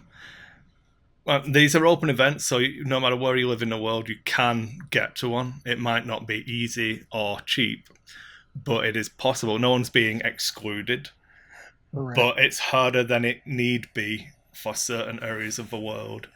Because there's certain areas that the one that pops off the top of my mind immediately is Mexico, for example. I know that they were having issues with getting official FFG events. I know that's why they split it in the old system, where they ended up going to I would say that if the the company in Australia who runs all of their OP fails to order hyperspace trial kits, then Australia might be a little bit harder than Mexico. I mean, Okay, that's a good you argument. could just hop the border and play a hyperspace trial, win it if you're from Mexico, and then go to Worlds. If That's you're in true. Australia, it's a little bit harder. Yeah, a little bit harder to get somewhere because where are you going to go to be able to catch one? I understand the reasons why certain parts of the world don't get any support at all through like piracy control, and they deal with Disney and everything like that. Mm-hmm. It sucks for those people, but I understand it. I don't necessarily agree with it, but I understand it from a business standpoint or legal standpoint. But I don't know how if we're going to keep it in Minnesota, I always said that it needed to be this style of event if you want to call it a world championship. If you're going to put it on tour like the Soccer World Cup and move it around, that's the only way I feel like you could have the open style tournament where everyone can just turn up, is if you're going to move it around the planet. But hey ho. For me, I feel like if you are one of those players, it's one of the things that I find the beauty in the way that they did this for OP. If you're a casual player and competitive X-Wing isn't really your bag, and that's not really what you just want to get Wedge and Biggs and Luke on a field, and you want to re-envision the Death Star trench run, that's awesome. There are events targeted towards you, competitive. Even more events now with second edition. Right, exactly. Where you can win prizes and you can win arcade tokens, and we don't know what those are yet. And you can win this, and you can. There are events targeted towards you. But if you're more the competitive competitive players tend to travel more to start off with, so they recognize the opportunity that they're going. So they are willing to pick up and travel and rent hotel rooms and go to an event 5, 6, 10 hours away just because they're hoping for that opportunity to be able to get in. And those are the players that are going to go from place to place to place until they kind of get into that key range of, okay, I've got my invite to Worlds. So if you're kind of on the border and I'm sort of a competitive player, but I'm not super interested in traveling to all these events, that kind of gives you your own track for how you can progress in playing the game, quote unquote, at events. Yeah. I understand people's complaints about this, but I like it. I can't get over the fact that it's a move in the right direction. It's not perfect at the moment, but it's a move in the right direction for me. Yeah, no, I tend to agree. I know we talked a little bit about Magic before. I'm not super into the Magic world, but it equates to me like the PDQ kind of levels, where your Pro Tour qualifiers. Like if you want to get up into that World Championship, you need to win your way in. You need to go to events. You need to win. You need to prove that you're one of the better players to get those invitations to get that shot to get in. If you're just, I want to buy Magic cards, build a deck, and play, Friday Night Magic's your way to go. It's a smaller event. The prizes are worth less, but you're there. It's easier access to you, and you still get to play the game that you love and still get to win something if you do all right there. So I should preface my statement again by saying that there is a very good chance that I'll be TOing the only hyperspace trial within a 6-hour drive of my location. I can imagine. And we can only run one a year, even though there's 2 time slots. The store can only run one a year. Mm-hmm. Per restriction from TO or from OP.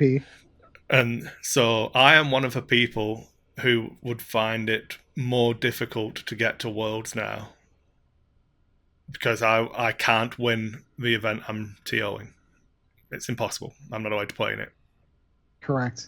So I'm in that boat, and yet I still prefer this to the endless complaints about the things they did before.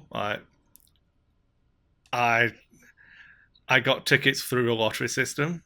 I got tickets through the repeatedly refresh stuff system. I did that too. I don't know that this is any better or worse, but I feel like it's more structured and that it's change. Nobody's going to like change, but I feel like it will make Worlds a better tournament from the perspective of level of gameplay. I tend to agree. What it's going to do is it's going to eliminate the, oh, there's this great player from so and so. Even if it, and I'll roll in some of my fellow podcasters in there. Such and such podcaster didn't get to go, and they've won this store championship and that store championship, and they won regionals. And because they weren't part of the lottery system and didn't get in, they don't have the ability to compete in a world championship.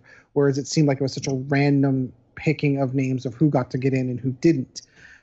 This one here is going to be completely different. And this is going to be a very different tournament. I think that's something else that we need to kind of keep in. I can't imagine easy rounds at Worlds 2019 because every person in the room that is playing in that event is a shark. Every one of them was good enough to win or come into the top 2 or top 4 of these events. So every person there, it is going to be a hyper competitive event. And if that is your style and that's how you enjoy to play, this is going to be to like the 10th level of competitive. And that's really the way that it should be. That's how a world championship should be determined. You shouldn't have in a world championship basically 3 buys because you're playing guys that aren't, or you're playing guys. Make it multi-gender.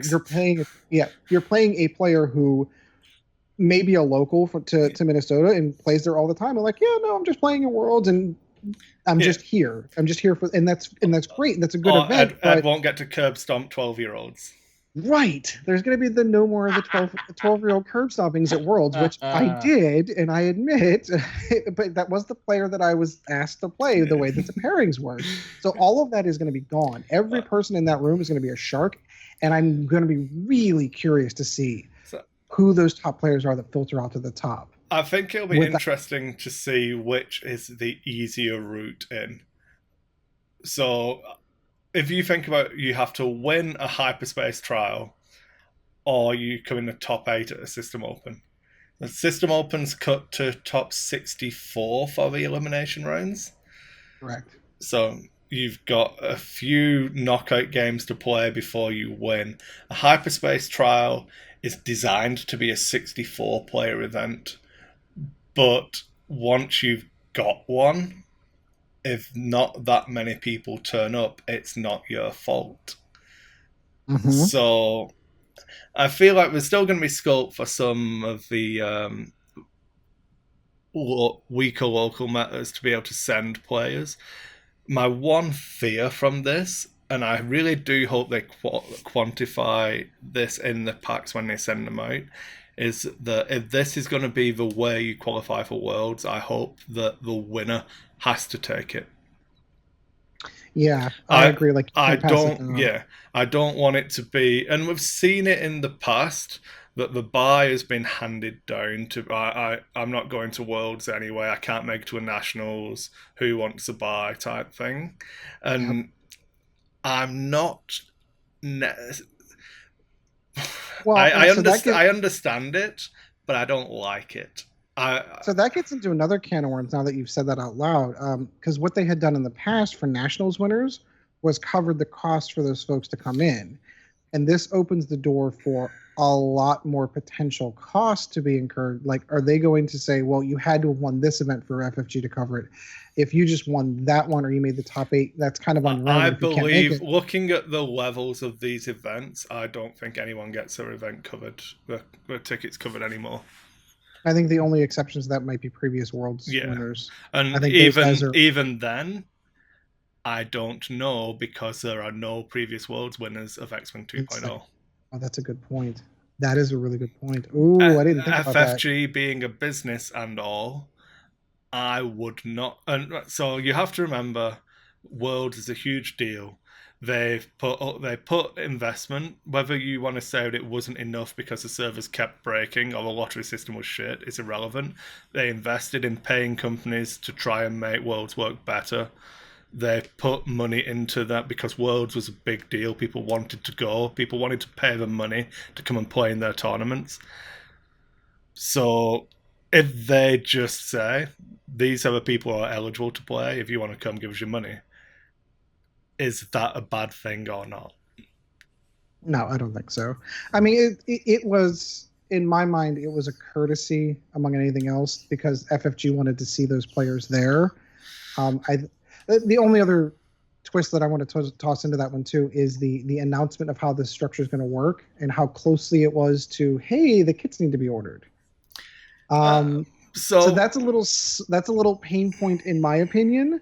For this year. Next year, knowing forward, now we know how it's going to work. When we're talking 2020, that's a different thing. We know how it goes. But like, I really wish this article would have come out before they announced the kit announcements. I feel like competent reps would have been harassing stores about this prior to this public deadline being shown. Because so for people who don't know, the article came out the day before the deadline.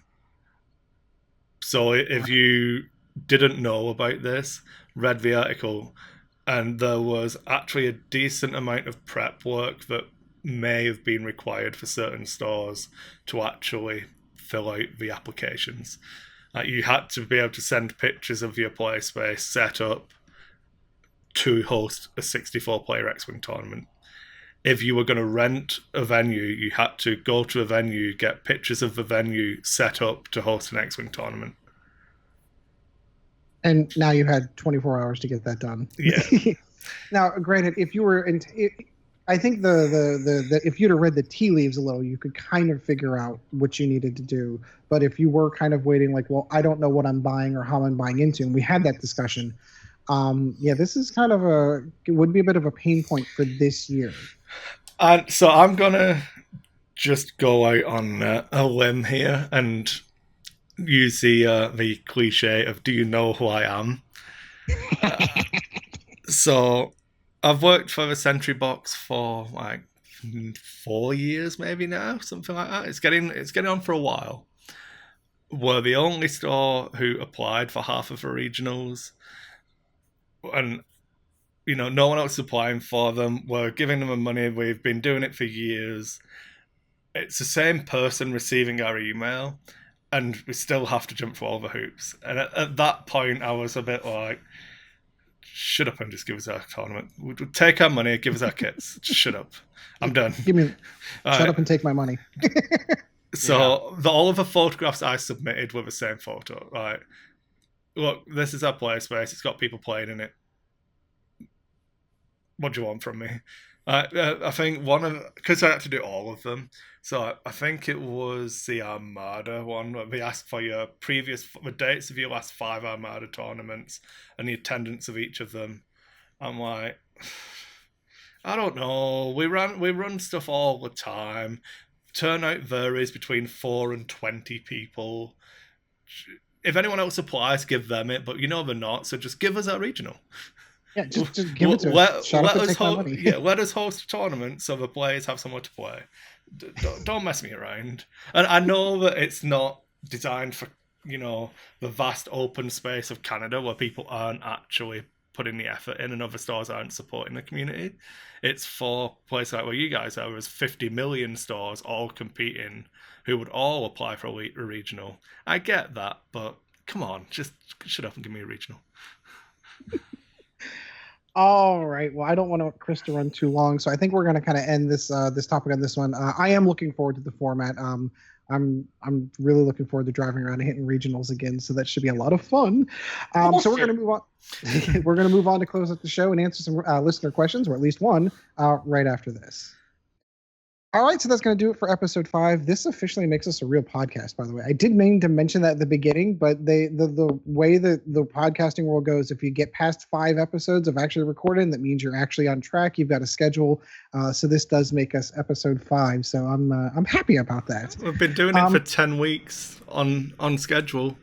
Heck yeah. So. No bumps. We've had a couple of vacations and some folks hitting 6 and scheduling errors, but this Saturday morning slot seems to kind of fit right in, so it works out perfect for us. All right, so we're going to start off with listener questions. Chad, you have the list there from Facebook from listener questions, so I'm just going to let you fire. I've not read any of these. The only one that we did talk about just a hair, just so we had an answer to, it will be there. You might as well jump in with Scott since he's talking about it. All right, we might as well. Yeah. Yeah. So go ahead. All right, we're gonna go with Scott Weasel first. What did you all think of the trailer for Resistance?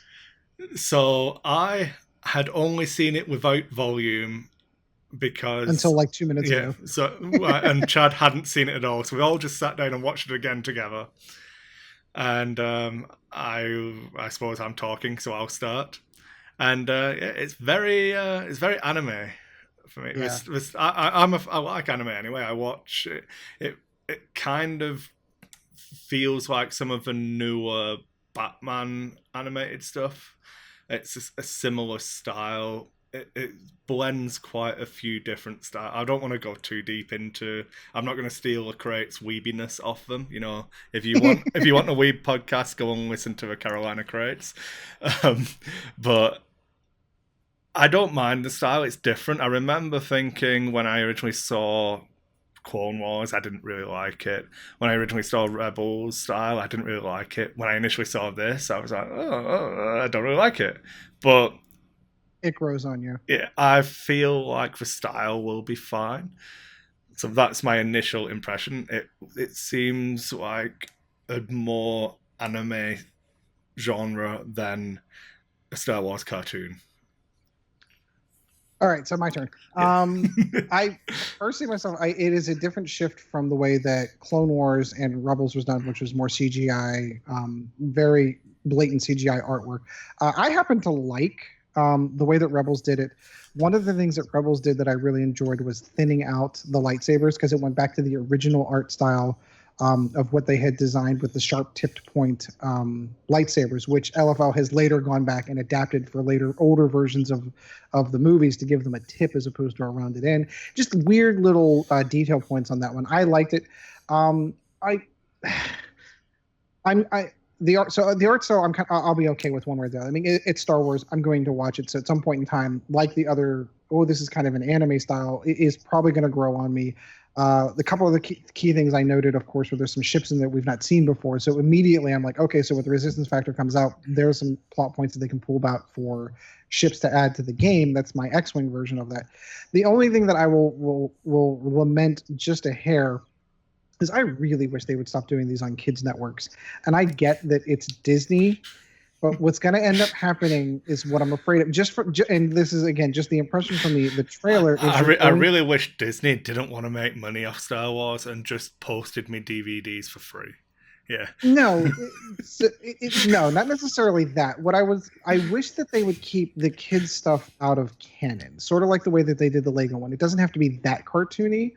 And don't get me wrong, Rebels really got relatively dark. It really did. There was a lot of episodes that were definitely not kid-oriented. And the giant space whales, man. You know? And then you have that. So just because I've seen it now, it can go spoilerific, man. So then you get the giant space whale episodes. So just from the look and feel from that particular trailer, what I see is a very kids-oriented cartoon, at least from what we're seeing, where you're going to have to kind of contend and balance both worlds. Of me being the old crotchety serious Star Wars fan looking to get new canon content out of it, and then I need to discard Space Whale episodes and be like, yep, nope, nothing interesting there. This is meant for kids. So that's where it's going to be. You've got to walk the line. You've got to kind of walk a line with that. That's a good way. For me, they've proven that they can do it with Clone Wars and Rebels. There's enough content in it that I enjoyed watching them as an adult that I will watch this, and I feel like it's fine. I feel like, do we want to touch on like speculations for it? Or do you want to finish? We can, absolutely. I can tell you that I think I'm more excited about the final 2 seasons of Clone Wars than I am this. Yeah. That stems from I'm a big fan of episode 8, and I know I've pound that one into I'm a big fan of Ahsoka anyway, so I'm looking forward to the end of Clone Wars, and the fact that I've read the Ahsoka book, I know what's going to happen. It's cool. It's super cool. You can't wait. Oh yeah. Mandalorians, baby. Oh yeah. And then you've got all of the interplay with Obi-Wan and his Does he, is he as bad as Anakin? There's lots of potential there, but we're talking about Resistance. So, but it looks like it, to me, from what I take from that, it looks like it's a nice soft setting at the moment. Now, obviously, Rebels was set in the gritty war era. It looks like this is very much peacetime. The threat of the First Order is lingering in the background. But it looks like it's basically Red Bull Air Race in space. That they're not actually... There's no hopping around the Resistance bases. There's going to be no, like... Well, because there is no Resistance. There's only a handful of people there that survived at the end. No, and you don't know when this is set. This might be set before The Force Awakens. Oh, that's a good point. That's true, because we don't see. In my mind, I thought that this was going to fill the gap between episodes 8 and episodes 9, but you're right. We don't know the era and when it takes place. No. So that's what I'm saying. For me, it gets the feeling that it's pre-Force Awakens. The threat of the First Order seems like it's more looming. I may be completely off with it. It might fill the exact time slot you're talking about. But it feels like it's going to be a much lighter show for season 1. I don't think there's going to be as much dark content in there, but we'll see. When we say dark, we say more like gritty, more like, hey, there's a war going on and people are dying. Because that's what happened with Clone Wars. It first you started off with the Clone Wars movie, and that was kind of, hey, Jabba's son, let's have a fun little adventure with a baby Hutt. And then it got more deeper into the war, and main characters are dying, and that became a much more compelling story. Sorry, clones aren't people, so that's fine. No one dies in the Clone Wars. Clones aren't people. Captain Rex is in Return of the Jedi. That's all I'm going to say. He is. They did confirm that highly. Confirmed. Canon. It's canon. All right, Chad. So. We've been yakking. I haven't heard your opinion on this one, and we've got a few other questions to go through too. Yeah. So basically, it is kind of they're trying to do like an American anime. It does almost kind of give you the feel of what they've done with other cartoons where, for example, like Teen Titans, they switched up the animation to be more kid-friendly, be something kids would like a little bit better. I know Kris is really excited because we get to see the future of what looks like pod racing. So I don't mind. It looks interesting. It's you've got the swoop bikes is entrenched in the old Legends canon. Pod racing is whatever. I have no problem with the concept of pod racing or the fact that Anakin is a pod racer. I just don't like the execution of a Phantom Menace. I know. I just had to. I feel like that it could be really interesting. It looks like we're going to get to see a lot of the modern galaxy. They've got if they move it around, you can show different planets, show different cultures, and you can build up what life was like in the New Republic. Yeah. And the build, you can go to worlds that are unhappy and how the First Order starts to come around. That's my hope for it. That's why I say I really hope that it's set before The Force Awakens, because that's the time period I want to get fleshed out. I want to know more about the build-up of the First Order, why it was allowed to happen, all of that stuff. And I feel like that's where you get your more mature content from the more, as much as I hate to say it, taking it back to the Phantom Menace, Clone Wars style of the political content that Lucas wrote for that. It's actually really interesting. The execution of it was terrible. Yeah, and it didn't play well out on the screen. Yeah. So that's my hope for it from that you can do a lot with it, but we'll see. All right, Chad, why don't you move on to the next question, my friend? Oh. Okay. Unless you have follow up. I had actually a little bit more I was going to talk about. Oh, yeah, no, go ahead. We have lots of time. I've got an hour and 20 minutes, an hour and 30 minutes before I need to be leaving for work. I myself am 17 minutes overtime. Oh yeah. So I may have told someone I was going to be done by 11. Way to go, Ed. See I know. You are. I was going to mention about how you've got the Z-looking ships. Yeah. It's funny that because we did not watch this video together before, where he talked about the Resistance might not get the Z, and well, maybe they do. Yeah. Also, I went back and took another look at it. That's not Unkar Plutt. No, it's a female character. It is a female, of the race. Of his race. That's another cool thing to point out if you really want to get down that route. There's a whole bunch of different cool species that we've not seen in Star Wars before. So I immediately want to know who they are, where they come from, what's their story, that kind of thing. Yeah, so I mean, I think it's going to do really well with the kids. You'll have a couple of adults who are going to be, oh, I'm a diehard Star Wars fan. I'll watch anything they put out, and they won't say anything bad. They'll tell you the Christmas episode was, okay, and you'll have some of that. But I mean, is it Happy Life? Is it Happy Life Day that I'm supposed to say? Happy Life Day. Yeah, you'll get some new ships and some new pilots out of it. So. And that's from the X-Wing perspective, that's a good way to put it. Yeah. All right, Chad, let's hit that next question. All right, let's see here. Next question is from good old Gustavo here. Let's go, man. Yeah. Based on what you've seen thus far in the conversion kits and spoiled ships, do you think that more ships should have the ability to link actions? No. I'm a firm no as well. So I'll quantify the answer. Are you a yes or a no, Chad? Before I go in, I don't want to taint your response. Not necessarily, because I mean it was an upgrade in first edition, so I mean it wasn't really something everybody could do. Your lower pilot skill ships couldn't take, push the limit. So for more ships to actually get that as part of the ship and not as an ability, I think, the fewer the better. It just makes them better skills. Yeah. So I feel like linked actions are a really good idea and it's a really cool design space, which is why I'm happy they haven't flooded us with it already. It's very specific to the ships. I feel like you can make the argument that more ships should...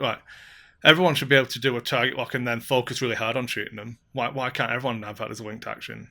It's like, well, you can justify lots of things if you try hard enough.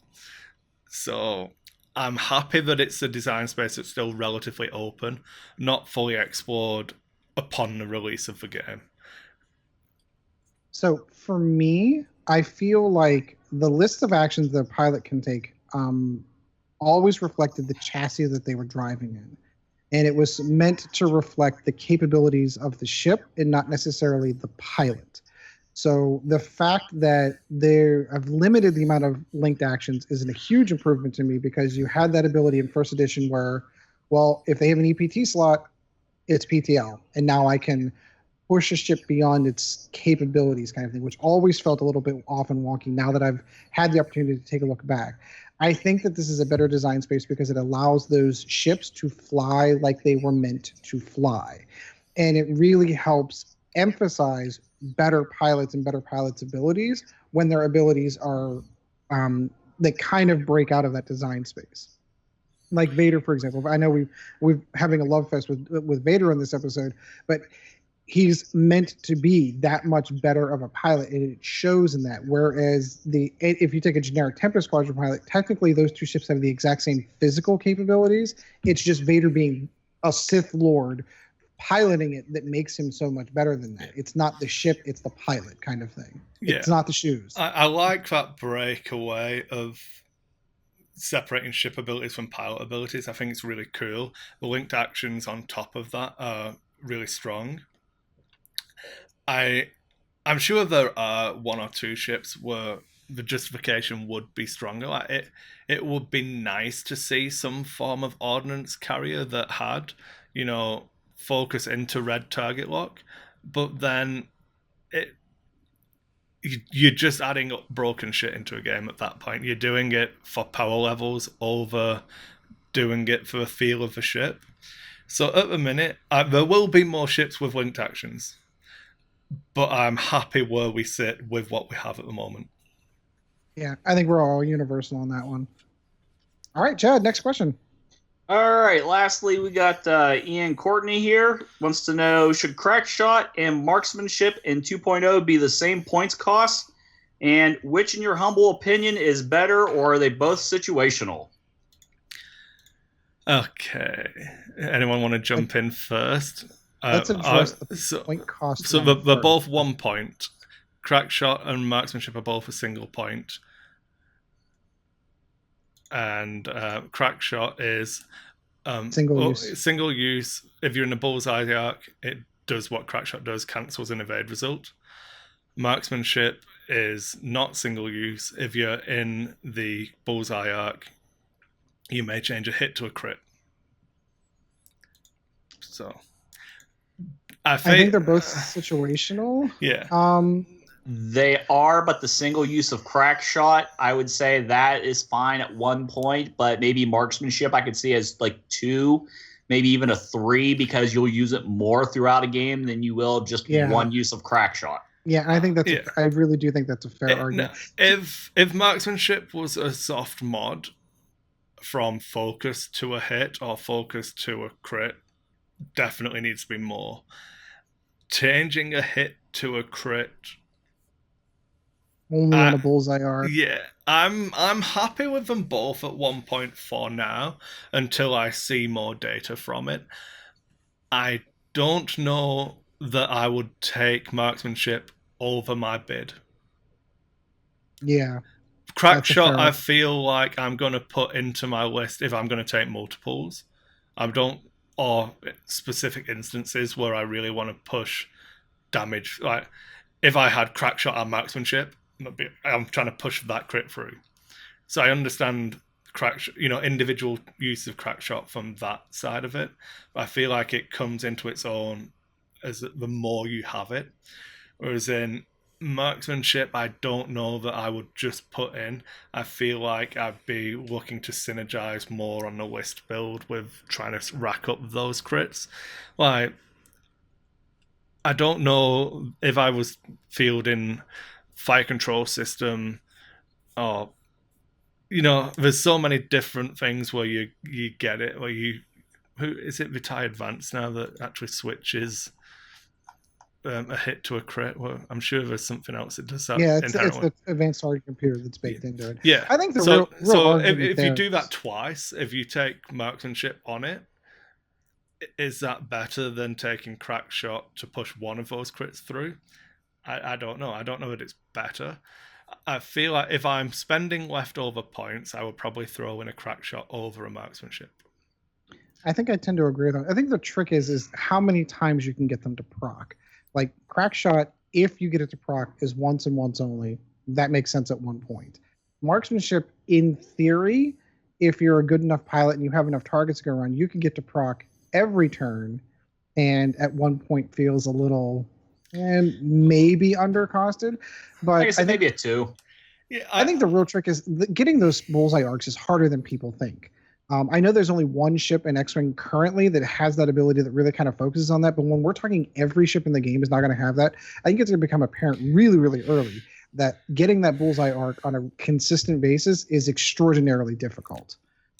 So I think that boils down to, yes, they're the same point cost. Maybe it can go up by 1. I could see the argument there, but beyond that, I don't know. I don't know how often you're actually going to be able to get it to proc. You could play full games, full tournaments even, where it never procs, and it's a wasted points, just like Crackshot. I can't tell you the number of Black Squadron pilots I had that had Crackshot on them that died without me ever being able to pull the card off the ship. So I think there's kind of a balancing act. I think it's early. If it becomes a meta thing and starts to become play more often because people are able to get those bullseye arcs more often, then yeah, I think there's probably needs to be an adjustment on marksmanship just because it procs more often. So thinking about it a little bit more, the only reason I can kind of get on board with a 2-point marksmanship is because all the talents suck at the minute. As soon as it's actually competing with good stuff, then I think 1 point is fine. Yeah, then you're never going to notice it again. Yeah. At the minute, it isn't a back of a book card. It is very close to being a back of a book card. So I'm happy. You just need one good talent that would push it out, and then nobody would ever see it. It's interesting that you brought that point up because I know we've had the conversation here, but I was talking to one of the guys I used to play with in Columbus, and he was discussing how, none of the upgrades are really good. So if you have just one that seems to kind of rise and bubble to the top, it immediately is that much better because there's no other competition for it in a particular slot. Yeah. And marksmanship being one of those is kind of like rising a little to the top, but it's the top of a low pile. Yeah, so Predator is better. Yes. It's 2 points. Predator's a soft mod, an actual one that can give you a hit from not a hit. Marksmanship requires you to have had a hit to make it a better hit. Yes. So that's why I'm high. If marksmanship goes to 2, Predator needs to go to 3. Predator goes to 3, Lone Wolf needs to go to 6. And then you know what I mean? I'm happy with them as they are. They are both situational, obviously. One of them gets you your hit more reliably once. The other one makes your hits more effective forever. So it comes down to list building, all of that. Yeah, I don't think either one of them is better. If I really wanted to use the slot and only didn't really have a plan, I would probably take Crackshot, because getting any hit is being able to get any hit from not having a hit is better than making a potential hit better in a one-off situation, in my opinion. I don't know. So does Proton Rocket still do what it used to do? I don't know. While you're looking that up, I'm just going to point out that in 2nd edition, they've got the ability to adjust points as it goes on. Yeah. So we might see those changes where marksmanship bumps to 2 and Predator bumps to 3 and Lone Wolf bumps up to 6. Yeah. You might see that situation come around. It all depends on who's using the cards. Are they winning tournaments? Things like that. So Proton. I meant proton torpedoes. Proton torpedoes. God, I was just looking at prockets. Good job, Ed. Well, I'm sitting here flipping through. Heaven forbid you know what you're doing. That was the one that you could, if it did advanced proton torpedoes, spend 1 charge to make 1 hit a crit. So if you wanted to combine that with your marksmanship as well, proton torpedoes, spend 1 charge to change a hit to a crit. So like if you started doing combinations where you have someone with either proton torpedoes or advanced proton torpedoes, and now you're adjusting multiple hits into crits. But again, I preface again, it is only inside that bullseye arc. It's going to be a little bit more difficult to fire that off. Maybe I don't know. We'll I guess we'll have to just split the. We'll see. We haven't seen this stuff in the wild yet to see how often it happens. Exactly. No, I'll put my my head on the chopping block, and I will say that Crackshot and Marksmanship should both be the same points cost, and they are situationally which one is better. Mm-hmm. Yep, and because of that situation that they... If the situation is you don't know, take Crackshot. Yep, no, tend to agree. All right, so that does it for the questions, correct, Chad? Yep. All right, you guys have some closing stuff to put out. I will say goodbye to Kris first. Always good to talk to you, my friend. It's good to be here. I will show off the giant bag of lack of focus tokens. So I need to repackage them into a smaller bag. I've given out some to our local patrons. I need to send some to you guys to give out as well. But I'll be contacting Gustavo and everyone else on our Patreon to get addresses to send some lack of focus tokens off to. I can't wait. Nice. Oh, I'm so looking forward to it. Yeah. The day one that we're playing 2nd edition, I'm going to have my lack of focus tokens. So right, but you need to give some of those out, which means you got to go out and play. Yeah, you're right. I've got to make an effort to do that.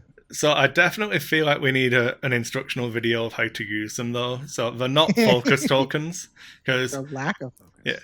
Yeah, flying a spaceship, you want to be pretty focused all of the time. So the natural state for a pilot is just focused. They're always focused unless they have a token that says they aren't. So you need them on the table all of the time until you take a focus action, in which case you take them off and have no token. It's not confusing. This is how X-Wing should be played. And I'm all for it. Confuse people the first couple of games would be fun. I'm looking forward to it. We have some house cleaning, of course. We've got email addresses and Facebook pages and Patreon shout-outs we've got to pull off. So by all means, my friend, go ahead. You're talking to me, right? Yeah. Okay. Well, he just said my friend, and I'm like, well, he considers you a friend, he considers me a friend. I'm like, who's he talking to? That's a fair argument. Yeah, so anyhow... I'm just going to say thanks to all the fans and everything who listen and watch and support us. Thanks. You guys are the reason we do this stuff. we got our Lack of Focus Facebook page. Swing by and give us some questions for shows. Give us some comments. Let us know how you think Ed should go to tournaments, for a change, things of that nature. We have our Lack of Focus podcast at gmail.com if you want to email us. Any questions, if you got like lists you think maybe we should do a review, if you think Ed should go to tournaments, that's a great place to do that too. I recognize a theme here. Really? Okay, so we got patreon.com/lack of focus if you want to help support us. Like Kris was saying, we got those awesome tokens we're going to be sending out to some Patreons there. So I'll just take a moment to thanks, obviously, to Gustavo, Jerry, Ronnie, some Ed Horn guy who doesn't go to tournaments, Sean Dorsey, and Dice Hate Productions. So thank you to all of those people. And that is the list of our current patrons at the moment. Enjoying our exclusive Patreon content. Woohoo! Thanks, guys. Really appreciate it. Yeah, thank you. If you want to see us, see what we look like, make fun of the way Ed looks or anything like that, we are on the Dice Hate YouTube channel. So if you want, swing by, give us a like, share it, subscribe to us, leave a comment saying about how Ed should go to tournaments, things of that nature. If you want just the audio formats, we're doing like some SoundCloud, Podbean, some things of that nature. So just need to jump in slightly on that one. I have been having trouble with the Dice Hate SoundCloud account. They cancelled my premium account, which is what gives us unlimited uploads basically for it. They cancelled it for I don't know why. I've been getting in touch with them and like, it looks like I cancelled it, which I have no memory of. So I was like, well, we're sick and can I have it back? It's like, well, yeah, it's $20 a month now. It's like, well, it was $16. So I'm now arguing with them over $4. If they canceled it, so you'll pay $4 more. Yeah. That's my current view. So I'm probably going to suck it up and pay the extra $4 a month because it's all linked to iTunes already, and I'm naturally a lazy git. Mm-hmm. So that's slightly annoying. But at the moment, you might struggle to get some of the back catalogue on the Dice Hate podcast because on the default one, you're only allowed, I think, 3 hours worth of audio, and being that most of our shows are over 90 minutes. Yep. It kind of messes with the formatting. So sorry about that. I'm working on fixing it.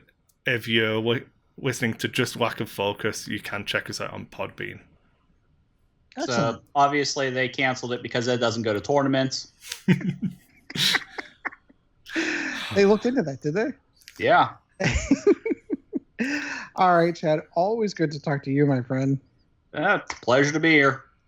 All right, so I'm going to thank everyone. That was episode 5 of Lack of Focus. We still are debating doing some in focus. Kris had mentioned maybe doing an overview of Rebels, kind of an in focus, kind of little offshoot of just talking about Rebels. And I think it's a fantastic idea.